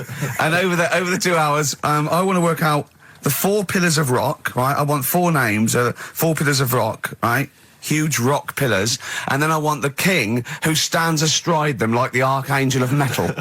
So we'll be asking Ian, every few minutes we'll be asking, right, who's your first pillar of rock?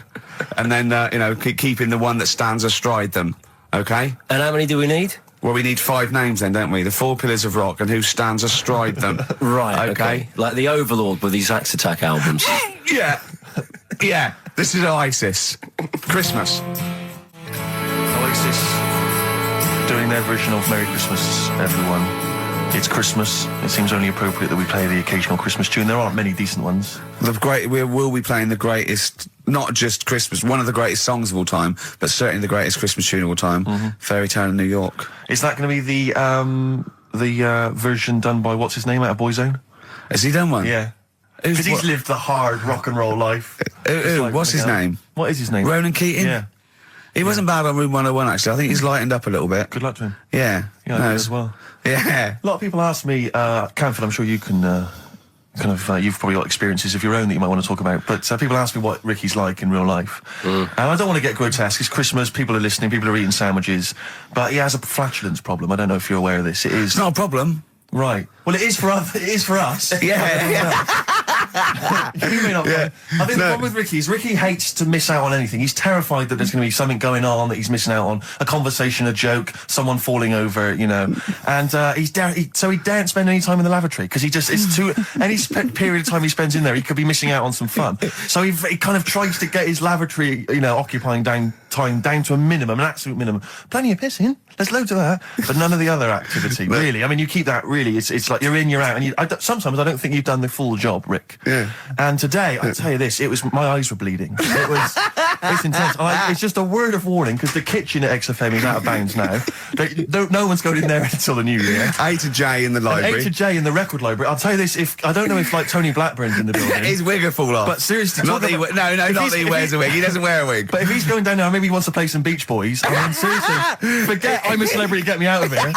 Forget you might have survived in the jungle, Tony. But you get down there, mate. Tony, would you rather eat a plate of maggots or go and get Beach Boys? Exactly. Saying A to J. Oh, pot pickers. Exactly. Jesus Christ. It is absolutely extraordinary down there. Oh, so I'll just be warned. But it's Christmas. Yeah. It's Christmas. Why would Blackburn be listening to this? I don't know. He's probably doing a bit of Christmas shopping. Sure. And he's out and about with probably got his little, personal stereo on. Yeah. And he goes, I'll listen to the boys at XFM. Exactly. And Camford, what do you think of it so far? Yeah. Yeah? Yeah. It's not Vance, is it? Okay, who is secured as one of the pillars of rock? I'll tell you what, I want some ads, and after that, the Fairy Tale in New York. Oh. XFM. The Pokes, featuring Christopher Cole, and A Fairy Tale of New York. Brilliant, on XFM. An Honest Mistake by The Bravery on XFM 104.9. I'm Ricky Gervais, with me Stephen Merchant and Karl Pilkington, our producer. In inverted commas, heat put. Yeah. They know. How are you doing, all right, Karl? Yeah, didn't they also write something about me, bald round head? Yes, perfectly round little bald man head, they said, so... Because you need to know that when you listen to the radio on that. Really matters what my hair's doing. Your hair, have you given it a little polish? Because you look like a cue ball at the moment, and you've had a shave in it. I've never seen such a round head. It actually looks like a plate with ears. Yeah, well, for those that have never seen Karl, I actually, if you remember, I think he looks a little bit like Mr. Spoon from Button Moon. He does. If you've ever seen that show, also he looks like, when they say they find one with a little 4-foot human, and it's actually 500,000 years old, and they give it a name, and it's the first, Australopithecus into. He looks like one of them as well. Perfectly round little. He is the missing link. He looks half human, half monkey. Because he's got a slight slouch as well. So yeah, it's like those pictures where you see it going from an ape to a man. He's one of those in the middle. Yeah, and of course his monkey hands, his hairy little wrist to those skinny little things that he can get oranges out of holes with. And it's unbelievable. Why are you so all shaved and polished and everything? Got a wedding. What? Got to go to a wedding today, so thought I'd, clean myself up a bit. Yeah. Shouldn't you be wearing a suit or something? No, I'll go home and put something on. Oh, okay. But, Suzanne said, make an effort. I sort of had a shave and that, and then I came out of the bathroom, she said, your head looks a bit sort of eggish. She's right. She always worries about when I have a shave, because I just, That's your girlfriend, Karl. I know. Saying that. Just think, so don't worry about Heat saying it. Funny thing is, it's Boyd Hilton, I think, of Heat that wrote it. And he's got a little bald head. Yeah, no, don't slag him off. Yeah, but on the end of his review, does it say, written by Baldy Boyd? No, because it doesn't matter, it's a magazine. Don't worry about it. Looking forward to the wedding?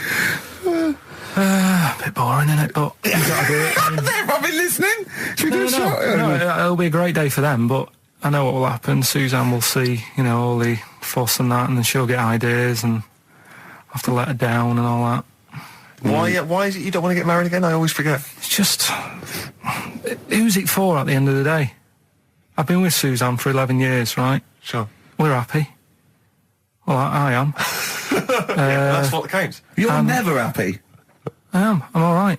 Yeah, no, I know you're happy with Suzanne and everything, but apart from that, you're never happy. You are the most grumpy, moany thing in the world. I mean, I get annoyed, but I'm always happy. I was annoyed here. I was happy coming here, but there was a bloke behind me walking and scuffing his feet. He had a pair of those stupid skulls on, and he was clicking and scuffing. Wear some shoes you don't have to click. Pick your feet up. Flip-flops annoy me. But I'm happy. I'm just annoyed. You are just like, oh, the world's on me. It's rubbish, this. I know the world's great. It's just sometimes people annoy me by being there, But Steve said I should be locked in one of those towers that princesses used to be locked in fairy tales, because everything annoys me. But you're grumpy. I'm not. I'm all right. Oh, right. Okay. Listen, we better play a record soon. But coming up, Steve.